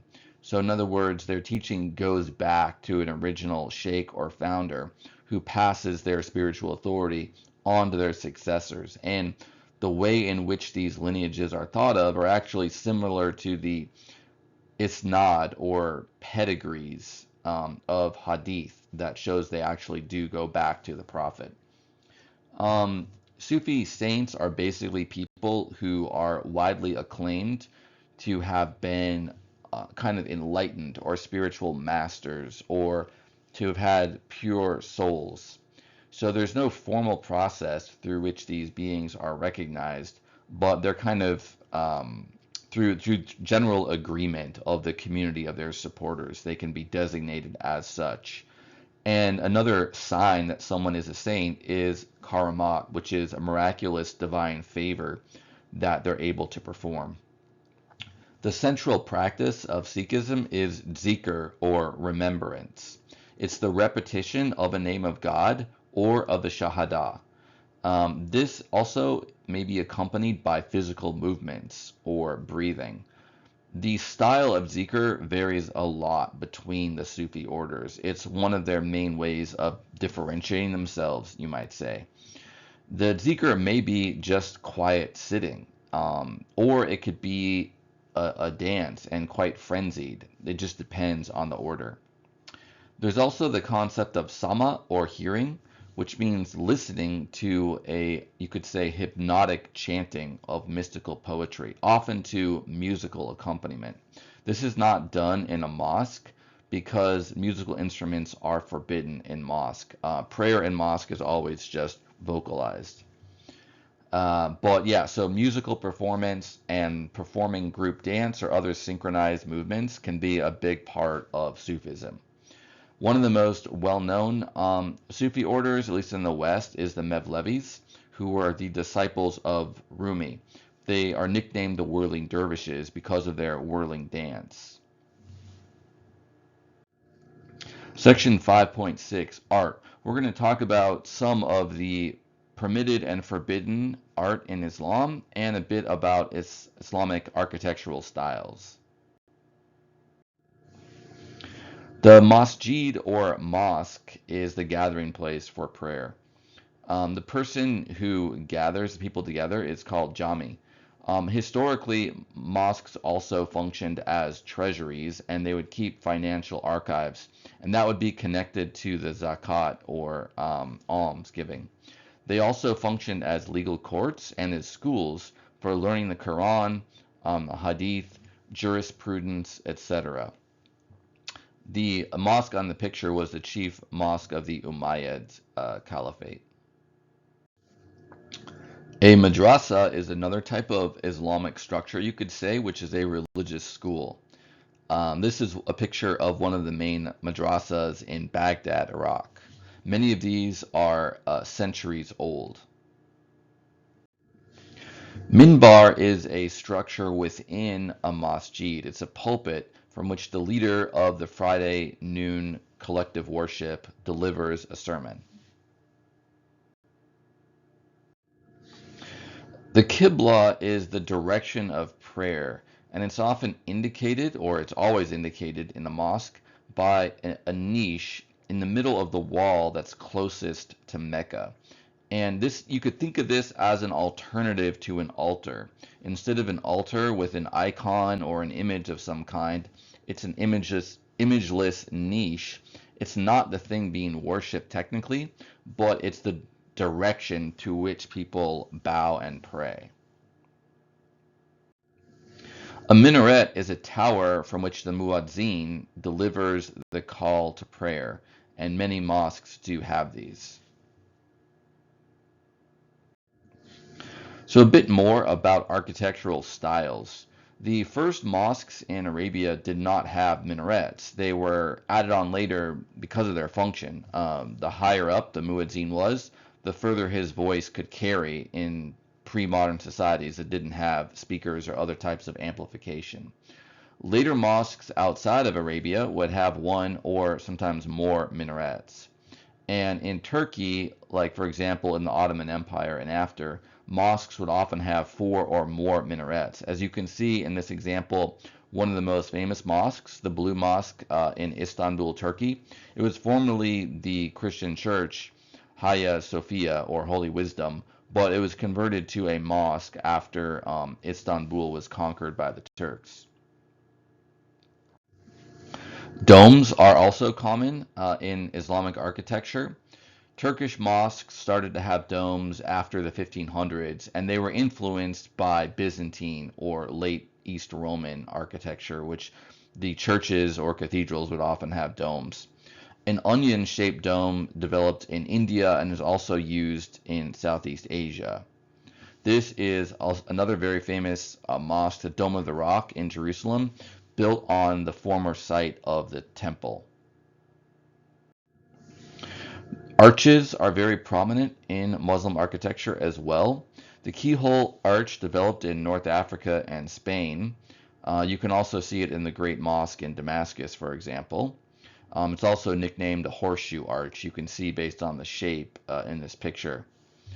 There's also a shallow pointed arch which emerged in Iraq, and that became the predominant form in Iran, Central Asia, and later in India. And Chinese mosques, they can look like those of Central Asia, but there are some Chinese mosques built in the style of Chinese temples, like Taoist, for example. And the pagodas, they can have minarets that look like pagodas or multi-storied Buddhist temples. This is a picture of a pagoda from the Great Mosque in Xi'an, China. A bit more about Islamic art, various art forms. So calligraphy is often in the form of the hilya, a calligraphic description. So these will typically be verses of the Quran or one or some of the 99 names of God. So they don't usually use paintings in Islam, so calligraphy has developed into one of the main visual art forms, 2D art forms, and it's very, very beautiful. A lot of the style of the writing itself and all of the floral and other ornamentation, geometric ornamentation that surrounds it. Geometrical decorations are used on some calligraphy manuscripts, but also in architecture. So there's a prohibition against using animal or human images to decorate mosques or other structures. So they will use really elaborate, oftentimes, and almost fractal levels of complexity that are very beautiful to decorate mosques. Patterns of interlaced lines that are used in Islamic geometric decoration are often called arabesques in the West. So this is an example of a super complex, elaborate geometrical decoration of the Shah Mosque or the Royal Mosque in Isfahan, Iran. Floral designs are used in mosques and other places, especially in Iran. Here's a close-up of one of those in a kind of traditional style. So there is a lot of visual art that's forbidden in Islam connected to the prohibition against using idols. So three-dimensional sculpture is not traditionally allowed, and also any visual representation of the Prophet Muhammad. So when you do see Muhammad depicted, like for example in some old Turkish and Persian manuscripts, his face will be veiled, covered, or whited out. However, some visual art is not forbidden in Islam. It is permitted, such as two-dimensional representation of living creatures. So it's not necessarily against Islam to have, like, for example, a painting of an animal or another human, especially like in a manuscript where it's not being used as an icon in a mosque. It's just, in a book. So these are some examples of Muslim visual art. Persian carpets, very elaborate designs. They can be geometric, but they can also include animals and gardens. Persian, Indian, Turkish manuscripts include miniature paintings, often of legendary heroes or historical figures. Iranian Shia Muslims often use portraits of Ali or his sons as a focus of popular piety. This is the closest you will find to a use of an icon in Islam. Buraq is the celestial steed, the winged horse with the human head that carried Muhammad on his mirage, his ascent to heaven, as you can see in the picture on this slide. And there's also zoomorphic or animal-shaped calligraphy that's considered permissible as well, where it's a very like stylized depiction of an animal. Section 5.7. Now we're going to talk about the early modern era of Islamic history up to about the year 1900. There were many, you could say, pre-modern reform movements in Islam, some of which had an influence on reform movements of the 18 and 1900s. These Muslim reform movements generally advocated a return to what they regarded as the pure Islam of the Prophet Muhammad, and for the Sunnis, of the first four rightly guided caliphs. An example of a kind of precursor of modern Muslim reformists was Ibn Taymiyyah, who lived from 1263 to 1328. He was a jurist, a legal scholar of the Hanbali school, but he criticized Shi'ism, Sufism, and the blind imitation of the established legal traditions, the schools of interpretation. So he was trying to revive ijtihad, or kind of like the right of the jurist to issue new rulings, rather than just trying to interpret or apply rulings from the past. So one of his most famous new ruling was the Mardin Fatwa, which allowed Muslims in the city of Mardin to wage war against the Mongols who had conquered them, but who had converted to Islam. Previous to this, it was regarded as against Sharia for a Muslim to wage war against another Muslim ruler. And this fatwa is still used by fundamentalist Muslims today, including jihadis or violent Islamists, to justify their fighting against Muslim regimes that they regard as illegitimate. So getting closer to the modern era, one of the biggest influences still today on radical Islam is Muhammad ibn Abd al-Wahhab. He was from what's now Saudi Arabia, and he allied himself with Muhammad al-Saud, who was a tribal prince in Arabia, and his descendants became the kings of the modern nation of Saudi Arabia. So to this day, the Kingdom of Saudi Arabia remains Wahhabi in its official religion or ideology. So these are some of the main beliefs of Wahhab.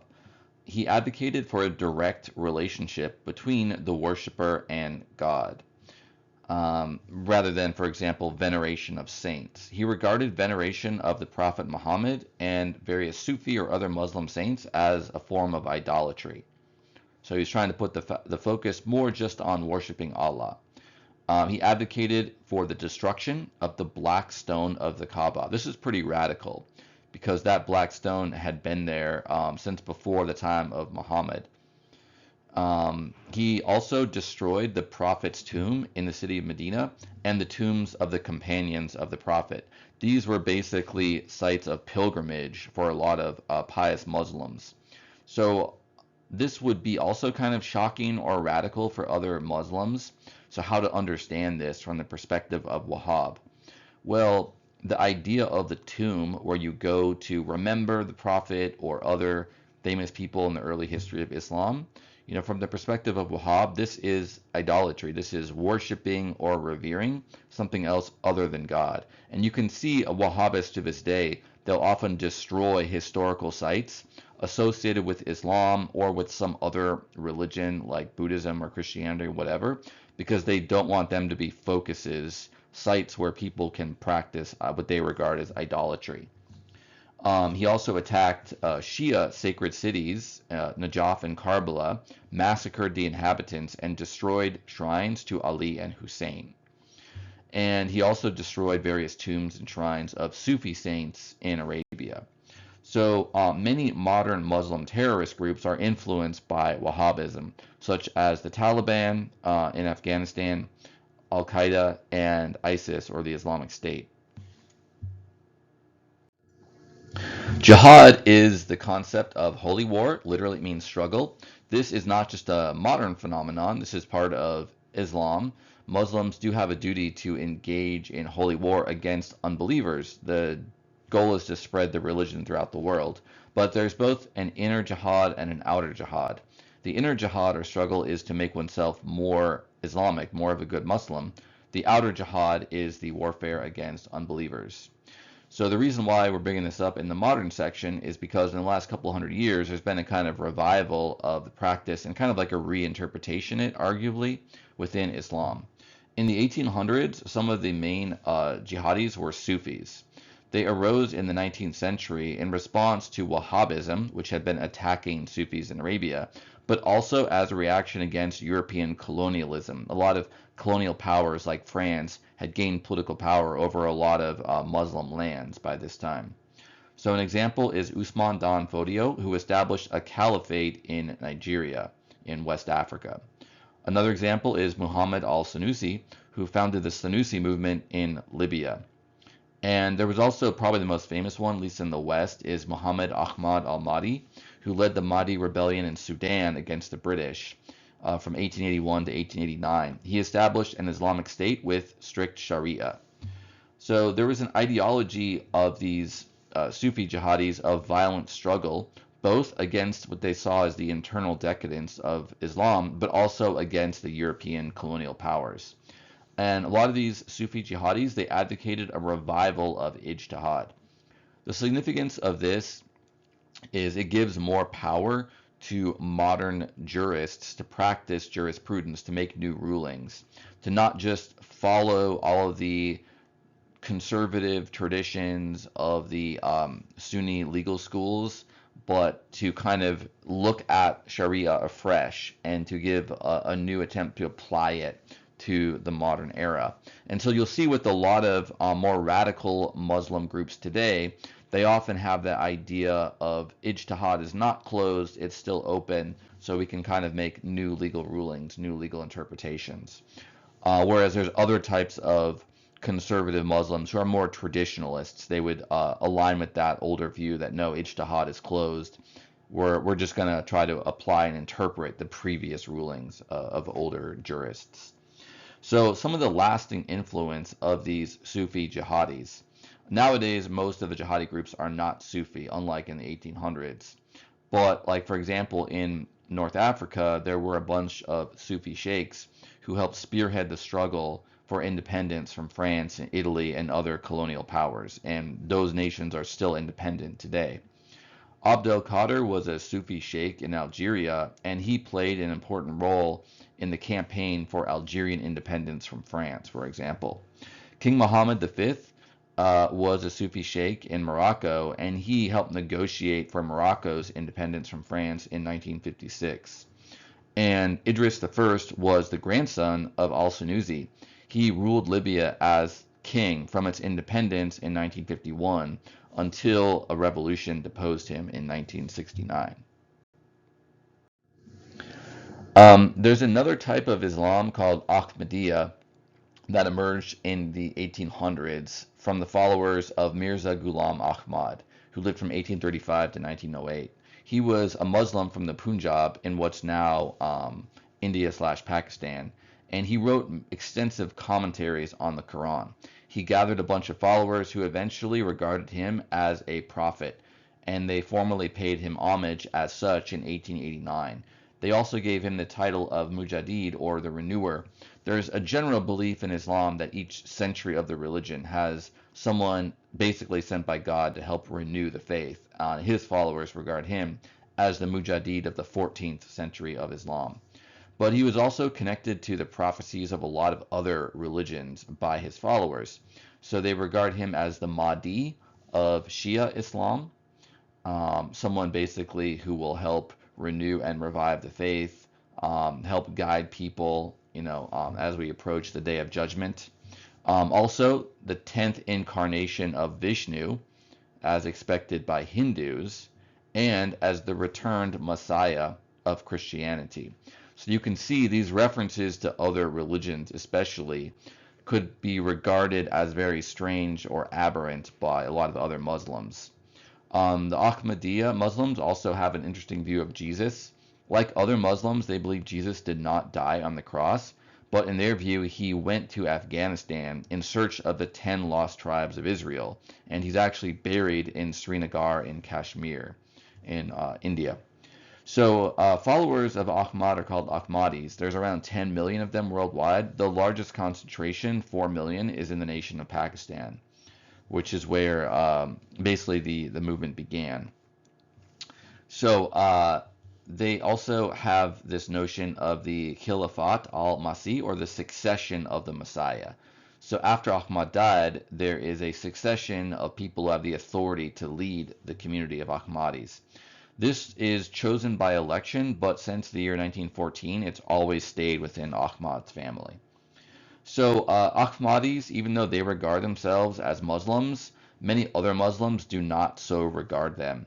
And there have been riots and demonstrations against them, not only in Pakistan, but in other parts of the Muslim world as well. In Pakistan, they were declared non-Muslim in 1984, and they're legally prohibited from calling themselves Muslims.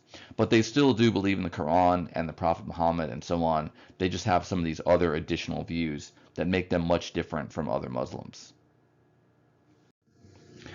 Now, in terms of some modern reformers, it's good to trace back the Western influence on some ideologies that emerged in Muslim countries in the 1800s and after. So one of the first big injections of Western influence into the Muslim world was in 1798, when Napoleon, who was then the ruler of France, or who was about to become such, invaded Egypt. This invasion was essentially a failure, but I believe it was connected to struggle between Britain and France over who would have control over Egypt. It was very important for trade between the Mediterranean and the Red Sea. Napoleon had to retreat, but he basically went back to France and took over. So even though France did not establish power in Egypt, with Napoleon, there were French soldiers, and he brought scholars. It was this whole expedition that was not only military, but also academic. And he brought the printing press. So it basically gave a bunch of Muslim regimes and just reform-minded individuals an example of this Western European military power, beginning of science, beginning of industrial power, etc. So the Ottoman Empire was still around, and they formally controlled Egypt at that point, but their power was declining. Since the 1600s, they had been surpassed by European powers in terms of military technology and economic development, whereas previously they had been peers or even superior to what was going on in Europe. That started to change in the 16 and 1700s. By the 19th century, they were nicknamed the sick man of Europe by the other European powers. Also, during the 1800s and 1700s, the British Empire was expanding into India and into other parts of the Muslim world. Even parts of the world like Egypt, that were not formally controlled by the British. Eventually, the British had influence there, and also parts of the Arabian Peninsula that were important for trade, like in the south, for example. And Spain and France had colonies established in North Africa. France also had colonies in West Africa. Africa, much of which was Muslim at this point, even though a lot of it was also animist or Christian, but large areas of Africa were being taken over by various European powers in the 1800s, so the Muslim parts were affected as well. There were some Western Christian missionary schools and universities founded in the Muslim world. I think they probably had some converts, but not very many. Basically, almost everyone remained Muslim. But there was still a kind of challenge here because previously, before you could say the 16 or 1700s, the Muslims had just as sophisticated a science and a technology and military power and so on as the Europeans, but now that was being changed, that was being reversed. So it was a kind of ideological or cultural shock, you might say.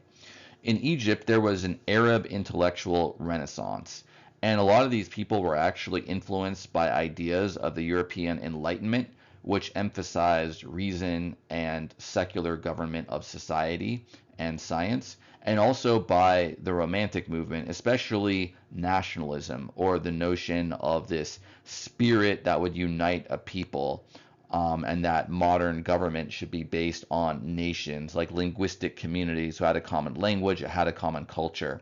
But it's a new form of identity that's not fundamentally religious. Well, this led to an Arab nationalism as well as a kind of Arab cultural, literary, intellectual revival.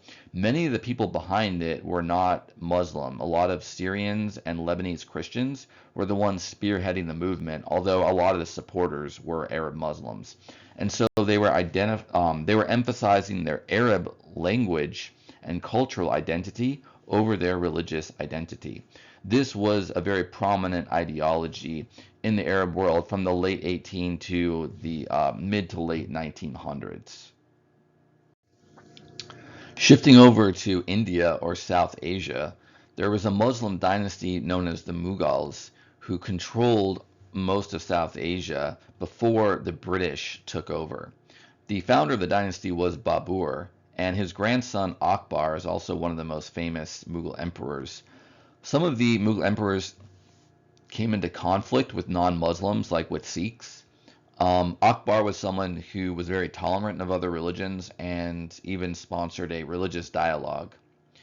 As the British started to get more power, though, there were some Muslim reformers who wanted to use Islam as kind of like a vector or vehicle for challenging the authority of the British.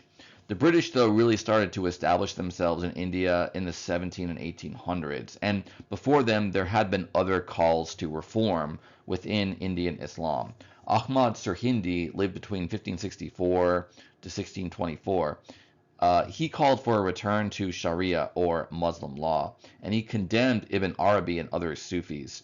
So this was kind of the beginning of the time when there were some fundamentalists or other people in Sunni Islam who regarded the Sufis as kind of theologically deviant. And you can still see that view in some modern Sunnis. Shah Wali Allah of Delhi lived between 1702 to 1762. He was a follower of Al-Wahhab, the radical anti-Sufi from Arabia, but he was himself a Sufi. So he sought to reform Sufism to help reconcile it with mainstream Sunni and Shia Islam. Later, Ahmad Barelwi, who was a grandson of Shah Wali Allah, started a jihad movement against both the British and the Sikhs, who were religious rivals of the Muslims in northern India. So Barelwi opposed the combination of Sharia and English law, which the British had established. This is called Anglo-Muhammadan law by the British. Basically, in India at the time, the British set up different courts or different legal systems, you might say, not different courts, but different legal codes to govern the different religious communities. So if you were Muslim, or if you were Hindu, or if you were Sikh, you would have some differences in the law that applied to you. This was kind of their attempt to adapt their law to these different religious communities that they were governing, each that had its own legal tradition. But in the event, they ended up combining some of the traditional principles with Sharia with those of English law. And so this was opposed by reformers like Barelwi. He also was successful in establishing an Islamic state based on Sharia, at least briefly, but he was killed in a battle in 1831. A later reformer was Sayyid Ahmad Khan, who called for a modern ijtihad, or new rulings in Sharia. So that's a common theme of a lot of these reformers. They're not just going to rely on the centuries-old ijtihad of the older jurists. They're going to look at Sharia afresh and try to reinterpret it for the modern era, and also just for their own interpretation of the essence of Islam. So Sayyid Ahmad Khan rejected the Hadith tradition as the basis for modern Muslim living. This is more of a radical break with tradition, even than the legal break. And it's an example of how some of these reformers, even though they were Muslim radicals or fundamentalists, you could say in a sense, some of them, especially in the 1800s, sought to reconcile Islam with the modern world, and particularly the modern civilizations in Europe, Western Europe, and their colonies or dependencies, or people that had their culture, like the United States. Whereas later generations of Muslim radicals starting in the 1900s, a lot of them were more just openly hostile to all aspects of modernity.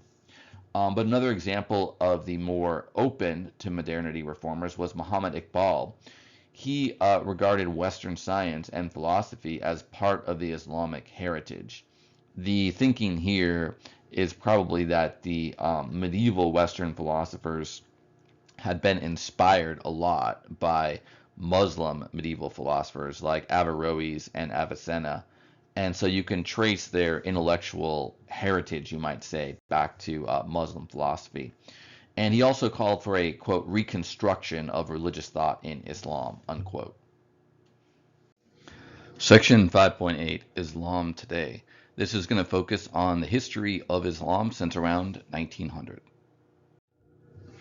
In the 20th century, there were reform movements that were secular, followed by more radical Islamist or fundamentalist reform movements later in the 20th century.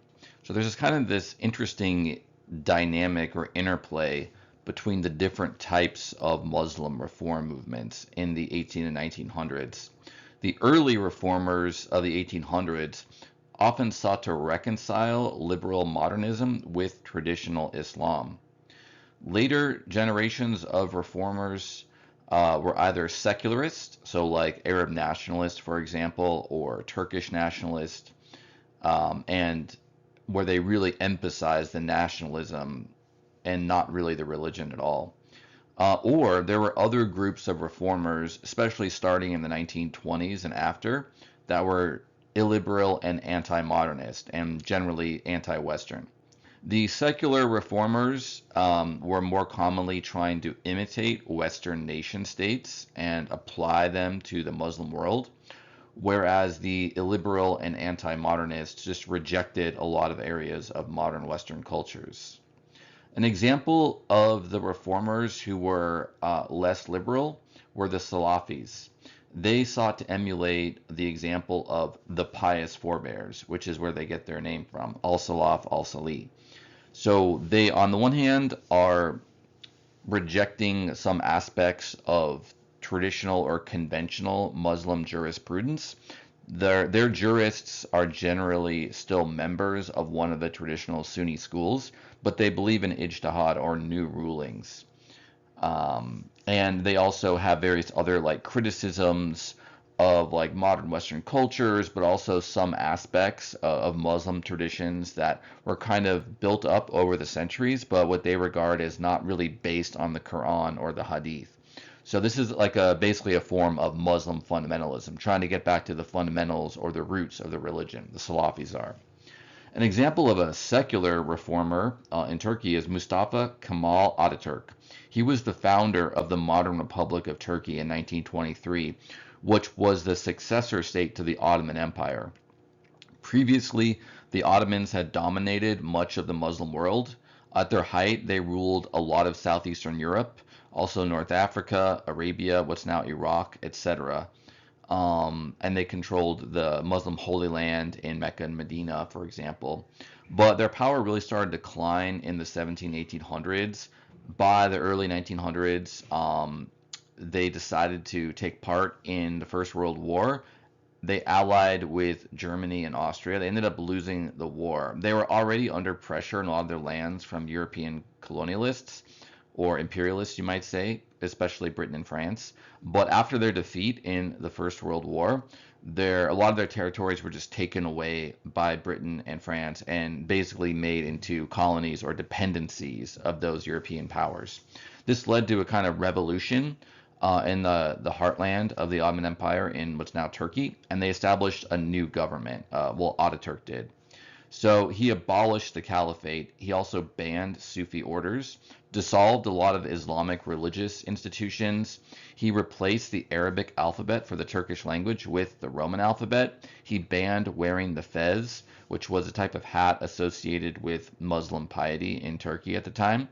So he wanted to westernize Turkey and decrease the Islamic influence. It was a very secular regime. And modern Republic of Turkey still has remnants of that, especially in the military, but it's changed a lot. Islam never went away in Turkey, and Islamism has returned since the election of Recep Tayyip Erdogan as president. So he's basically someone who wasn't part of that more secular ideology, power structure associated with Ataturk's reforms. Erdogan is someone who was from Central Anatolia, from a more conservative area. You just practiced, kind of like a more traditional form of Islam and Muslim culture. And so he's undone some of those more overtly secular, and you could say even maybe anti-Islamic reforms of Ataturk.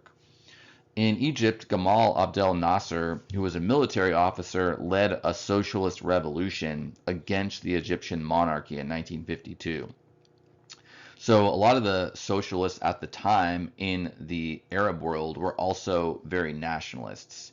So they're unlike the Western socialists, most of whom have tended to be more internationalists and often allied with Marxists, communists.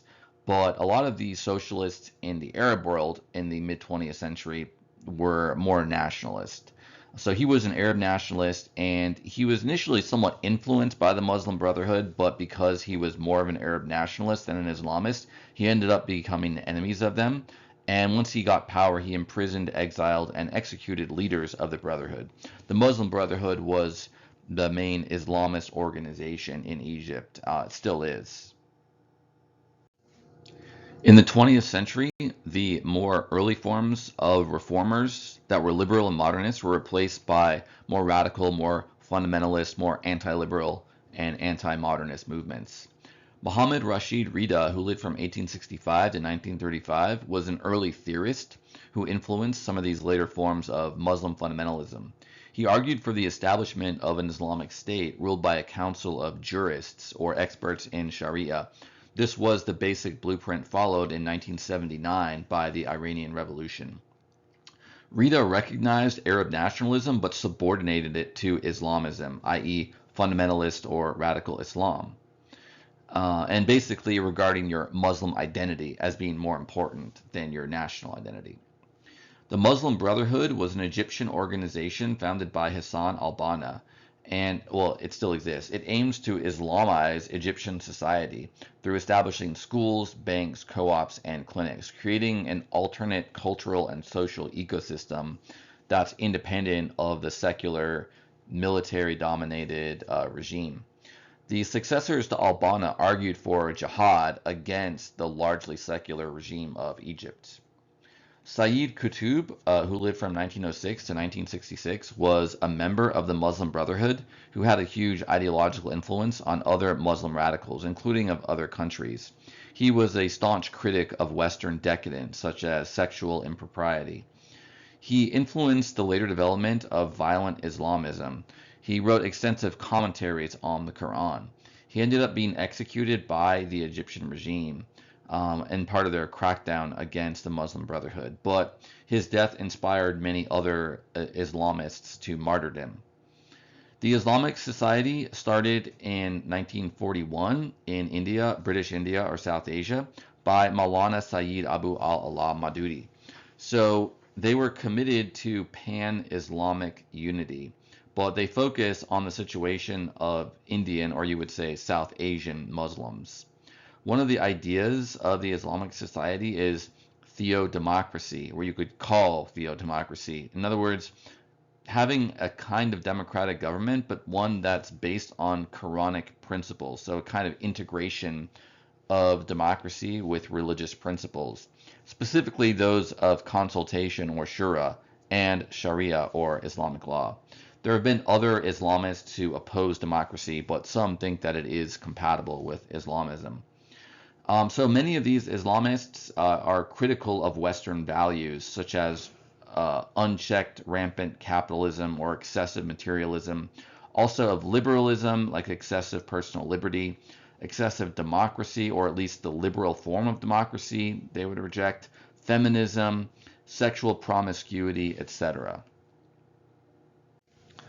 So now some examples of successful revolutions inspired by Islamism in the 20th century.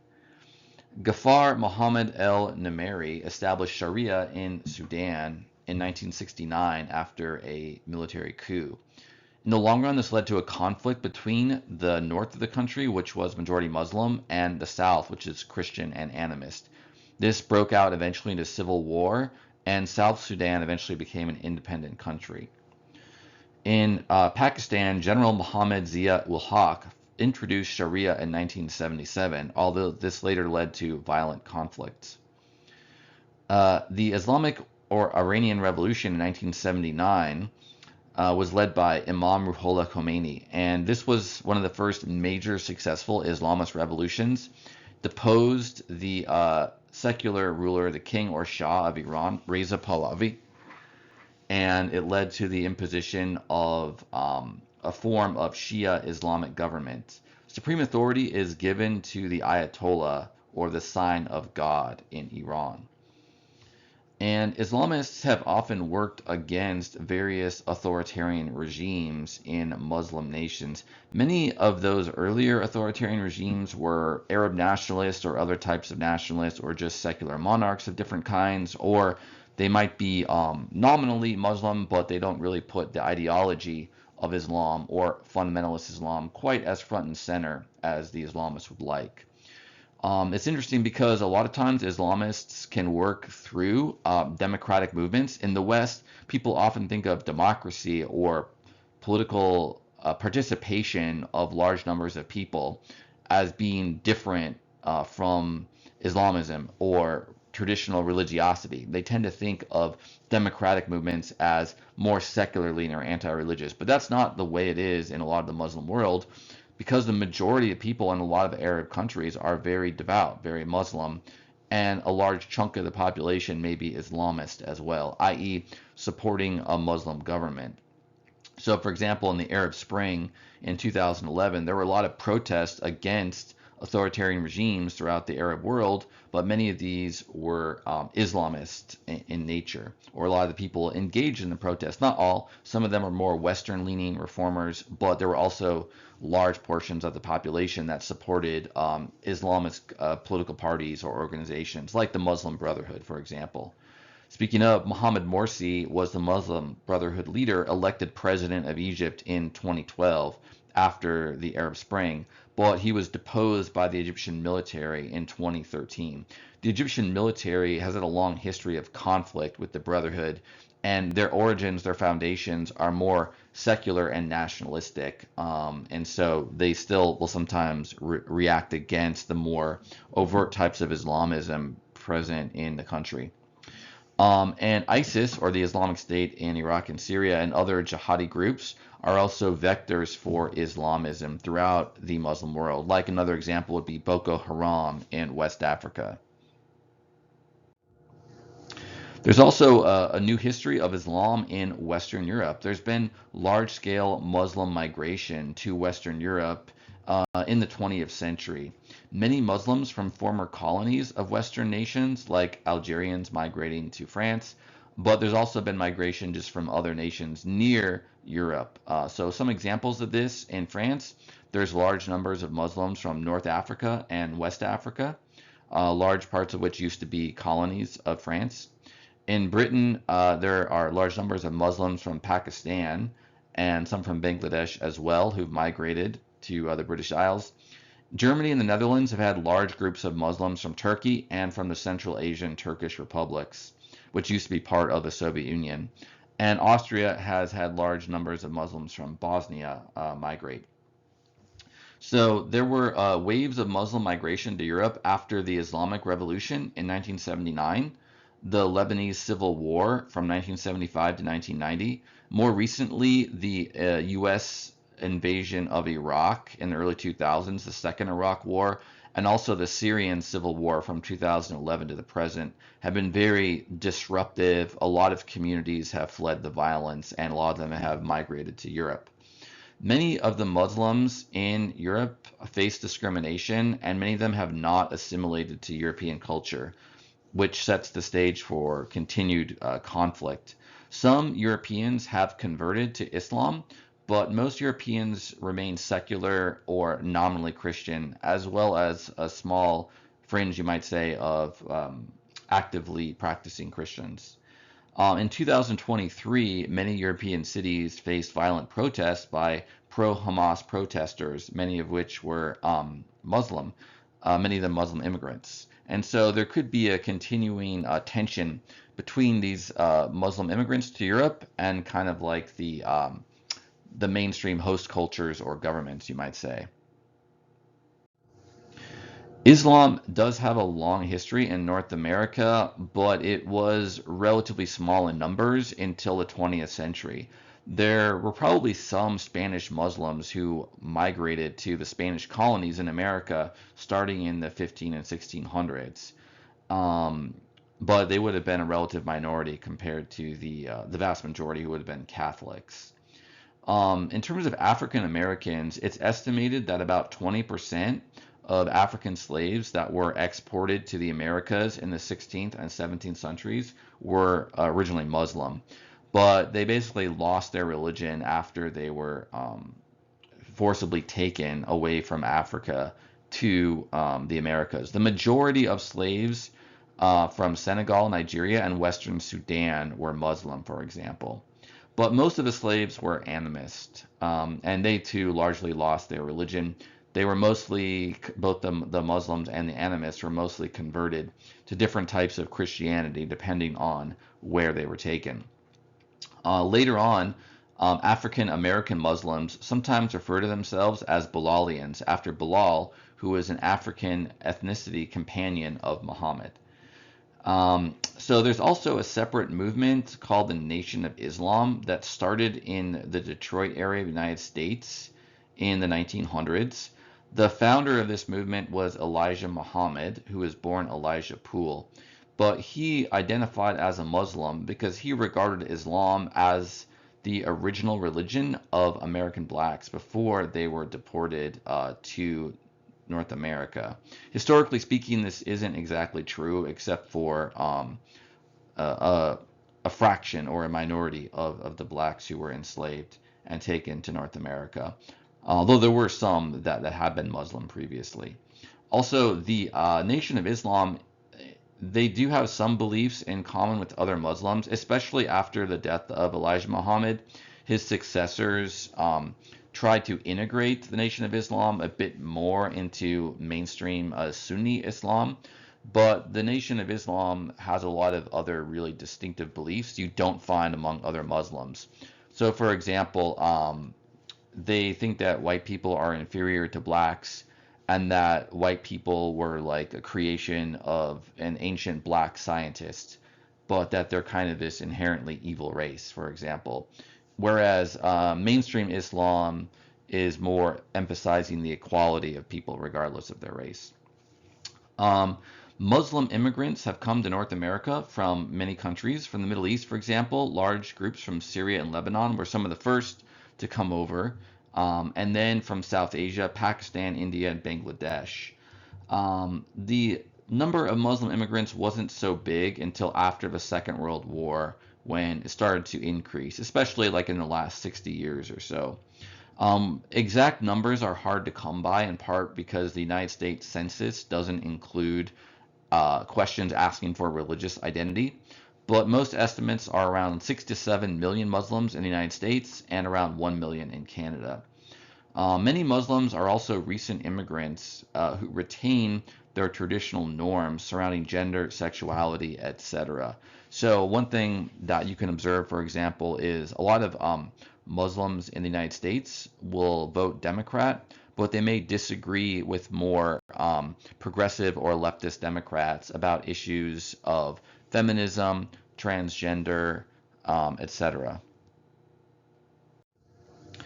A bit more about women in Islam. So the Quran does emphasize the equality of men and women, spiritually speaking. So for example, Surah 9, ayahs 71 to 72 says, quote, God has promised to believers, men and women, gardens under which rivers flow, unquote. And so the passage goes on, but it's basically emphasizing that men and women have the same capacity for salvation, for attaining paradise. And Quran, Surah 33, Ayah 35, also emphasizes the similarity of both the righteousness and the reward for men and women. Nevertheless, there is the concept of veiling or modesty, hijab, which only applies to Muslim women, not Muslim men. This is based on a verse in the Quran, Surah 24, Ayah 31, quote, and tell believing women that they should lower their gaze, guard their private parts, and not flaunt their charms beyond what is acceptable to reveal. They should let their headscarves fall to cover their necklines, and not reveal their charms except to their husbands, their fathers, their husbands' fathers, their sons, their husbands' sons, their brothers' sons, their sisters' sons, their womenfolk, their slaves, such men as attend them who have no sexual desire, or children who are not yet aware of women's nakedness. They should not stamp their feet so as to draw attention to any hidden charms, unquote. So this is the basis for veiling and other types of modesty practiced by Muslim women. The hadith clarifies that a woman should show only her face and her hands to strangers. Veiling developed as a kind of universal Muslim practice during the early caliphate, and some scholars speculate there may have been a Greek Christian influence as well, because at that time, a lot of Eastern or Greek Christians, the women veiled. And that's still done, for example, by Orthodox women when they go to church. In Afghanistan, just as an example of a cultural adaptation or interpretation of hijab, there's a more radical form practice where women will, in some parts of Afghanistan, will wear a burqa that covers the entire body. So there is cultural variation in how Muslims practice this as well. Historically, there was also the practice of the seclusion of women, where women would be kept separate from men in the home. In South Asia, this was called purda. In the Ottoman Empire, they had the harem system where wealthy men would have separate parts of their residence where only the women would live, their wives and their children. There's also lesser forms of this, like the separation of women and men when you pray at the mosque, for example. Women are allowed to lead prayer, but only among other women or within their own families. And as mentioned, women are separated from men during group prayer at the mosque. The only time where this doesn't happen is on Hajj. So a bit more about marriage and the family in Islam. A nikah is a marriage contract between a man and the woman. And so this is a part of traditional Muslim marriage ceremonies. There's a verse from the Quran in Surah 2 that says, quote, do not marry idolatresses until they believe. A believing slave woman is certainly better than an idolatress, even though she may please you. And do not give your women in marriage to idolaters until they believe. A believing slave is certainly better than an idolater, even though he may please you, unquote. So this is basically saying you shouldn't marry someone who's not a Muslim or a believer if you have a choice. It's better to marry someone who's a believer than someone who worships another god, basically. So there's a kind of religious basis for marriage. Islam does allow polygamy. A Muslim man is allowed to have up to 4 wives, but is required to treat them equally. The Quran also mentions polygamy in the context of marrying widows to care for their orphans. For example, Surah 4, Ayah 3, which was a practice also done by Muhammad. Muhammad had more than 4 wives. They're generally counted around 11. I think I've seen some variations on the number. But it's not generally thought of as a bad thing in Islam. I think I mentioned this previously. A lot of those marriages were to secure political alliances, and also he was mostly marrying widows or people that didn't have someone to care for them. Divorce is permitted in Islam, and there's verses of the Quran that specify how and when it's permitted. Here's one from Surah 2, Ayah 228. Quote, divorced women must wait for 3 monthly periods before remarrying, and if they really believe in God and the last day, it is not lawful for them to conceal what God has created in their wombs. Their husbands are entitled to take them back during this period, provided that they wish to put things right, end quote. There is a prohibition against any form of adultery or fornication. Adultery is having sex with someone you're not married to. Fornication is any sex outside of marriage. The punishment for both is 100 lashes, which is provided for in Quran, Surah 24, Ayah 2. But the act must be witnessed by 4 reliable eyewitnesses. So there's a severe punishment for these sexual crimes, but it's very hard to reach that threshold of evidence. Some Muslim communities or nations do punish adultery and fornication with stoning to death based on the Hadith. There's apparently some basis for it in Hadith, but not for the Quran. There's also a practice in some Muslim cultures, not based on the Quran, but of honor killings. So some Muslim families have killed young women or girls who are perceived to have brought shame on the family by disobeying male authority. One infamous case of this was the Shafia case in 2009 in Canada. A father, his second wife, and their son murdered his 3 teenage daughters and the husband's first wife because they thought they had dishonored the family. And finally, a bit more about Islamism, but specifically jihad and violent Islam. So, of course, not all Muslims are violent. Not all Islamists support terrorism, even if they support a Muslim government. But there has been a very culturally significant group of Islamists who also promote violence to achieve their political aims. One example of ongoing violence, or kind of connection rather, between Islam and violent conflict is the Israel-Palestine conflict. Now, this is not mainly driven by Islamism. So that started in 1948 with the creation of the modern state of Israel. At that time, Israel had been from the Palestine, which was ruled by Britain. The United Nations created a plan to divide Palestine between Israel, which was Jewish majority, and Palestine, which was Arab Muslim majority. That happened in 1948. Israel was invaded by a lot of other neighboring Arab regimes, but they were able to fight them off, so they were able to survive. And this led to decades-long conflict. A lot of the initial opposition to Israel was not by violent Islamists at all. It was Arab nationalists.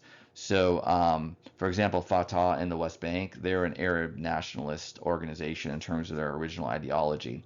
But in more recent decades, there have been organizations like Hamas, who are violent Islamists and who oppose Israel, partly on that basis.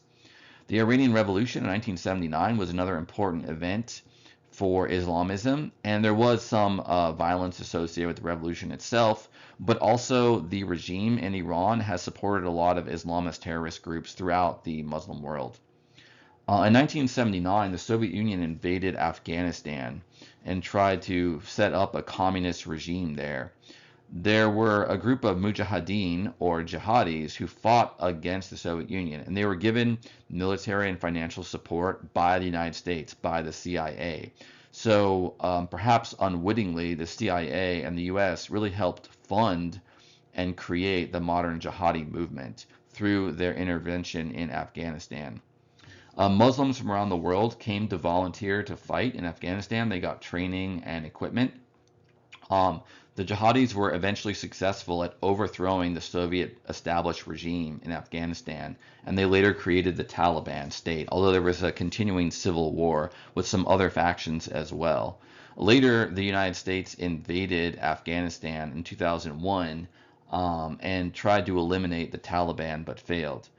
The role of the United States is worth mentioning as well in the growth of Islamism. For example, the U.S. supports the state of Israel militarily and some other ways, and Israel has Hamas and some other Islamist groups as its enemies.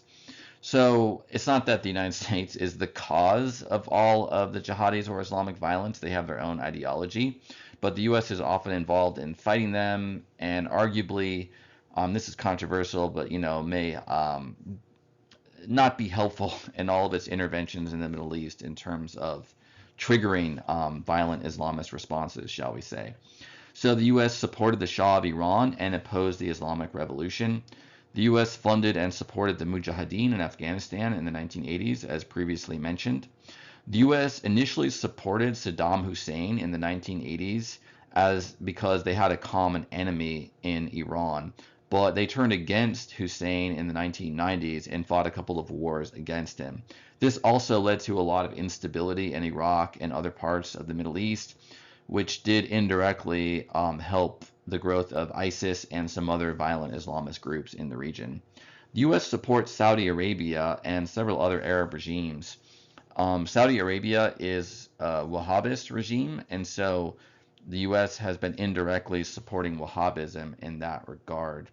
So after the terrorist attacks in September 11th, this triggered the U.S. invasions of Afghanistan and later Iraq, even though Iraq had nothing to do with the September 11th attacks. That was from Al-Qaeda. But the point is, there's a kind of exacerbation of some of the military conflict surrounding violent Islamism because of some of these U.S. military interventions. So a bit more about terrorism in Islam. Some Muslims support organizations branded as terrorist or classified as terrorist, to put it more neutrally, such as Hamas in the Gaza Strip in Israel, and ISIS, also known as Daesh, in Syria and Iraq. And another example, Boko Haram in Africa. Many modern Muslim terrorists have cited the 14th century AD fatwa of Ibn Taymiyyah, which legitimized the use of violence against the unjust Muslim rulers, in his case the Mongols, who had conquered Baghdad and then later converted to Islam. But they were still regarded as foreigners and as illegitimate tyrants by the Muslims who lived there. This fatwa broke with the previous tradition of his own Hanbali school of Sharia, which prohibited Muslims from engaging in violent rebellion against a Muslim regime. But modern jihadis have often attacked Muslim, or at least nominally Muslim regimes, if they regard them as insufficiently Islamist or defective in some other fundamental way. Some Muslim leaders have stated that suicide attacks violate Islamic law, laws against suicide and against the killing of civilians during war. So the more traditional Muslim jurists, that would be their view, but some of the modern reformer Muslim jurists do support or allow suicide attacks. So an example of a famous terrorist who was also an Islamist is Osama bin Laden. He was the son of a wealthy Saudi family. He founded Al-Qaeda to fund and train Mujahideen in Afghanistan. In 1996, he issued a fatwa, a legal ruling, calling for the overthrow of the Saudi government, which, even though they support Wahhabism, he regarded as illegitimate, not properly or sufficiently Islamist, in part because of their military alliance with the United States, and they're allowing United States military to have forces stationed in Arabia. So that was regarded as a kind of sacrilege against the holy cities of Medina and Mecca, for example. And then in 1998, bin Laden declared war versus the United States as well. This led to the terrorist attacks on September 11th, 2001, where Al-Qaeda operatives led terror attacks versus the U.S. in New York and the Washington, D.C. area. He was eventually killed by the U.S. military, not in Afghanistan, but rather in Pakistan, an ostensible U.S. ally, in 2012. Okay, we've reached the end of our summary of Islam. Obviously, lots to talk about, especially with regards to the complex relationship between Islam and terrorism today. Not all Muslims support terrorism and vice versa, but you get the picture. There's a complex kind of weave or tapestry there. In any event, hopefully this provided an interesting introduction to Islam. There's lots more that can be stated. We've reached the end, though, of our series of videos on Western religion. So feel free to check out other video series on philosophy and religion at my channel. Until next time.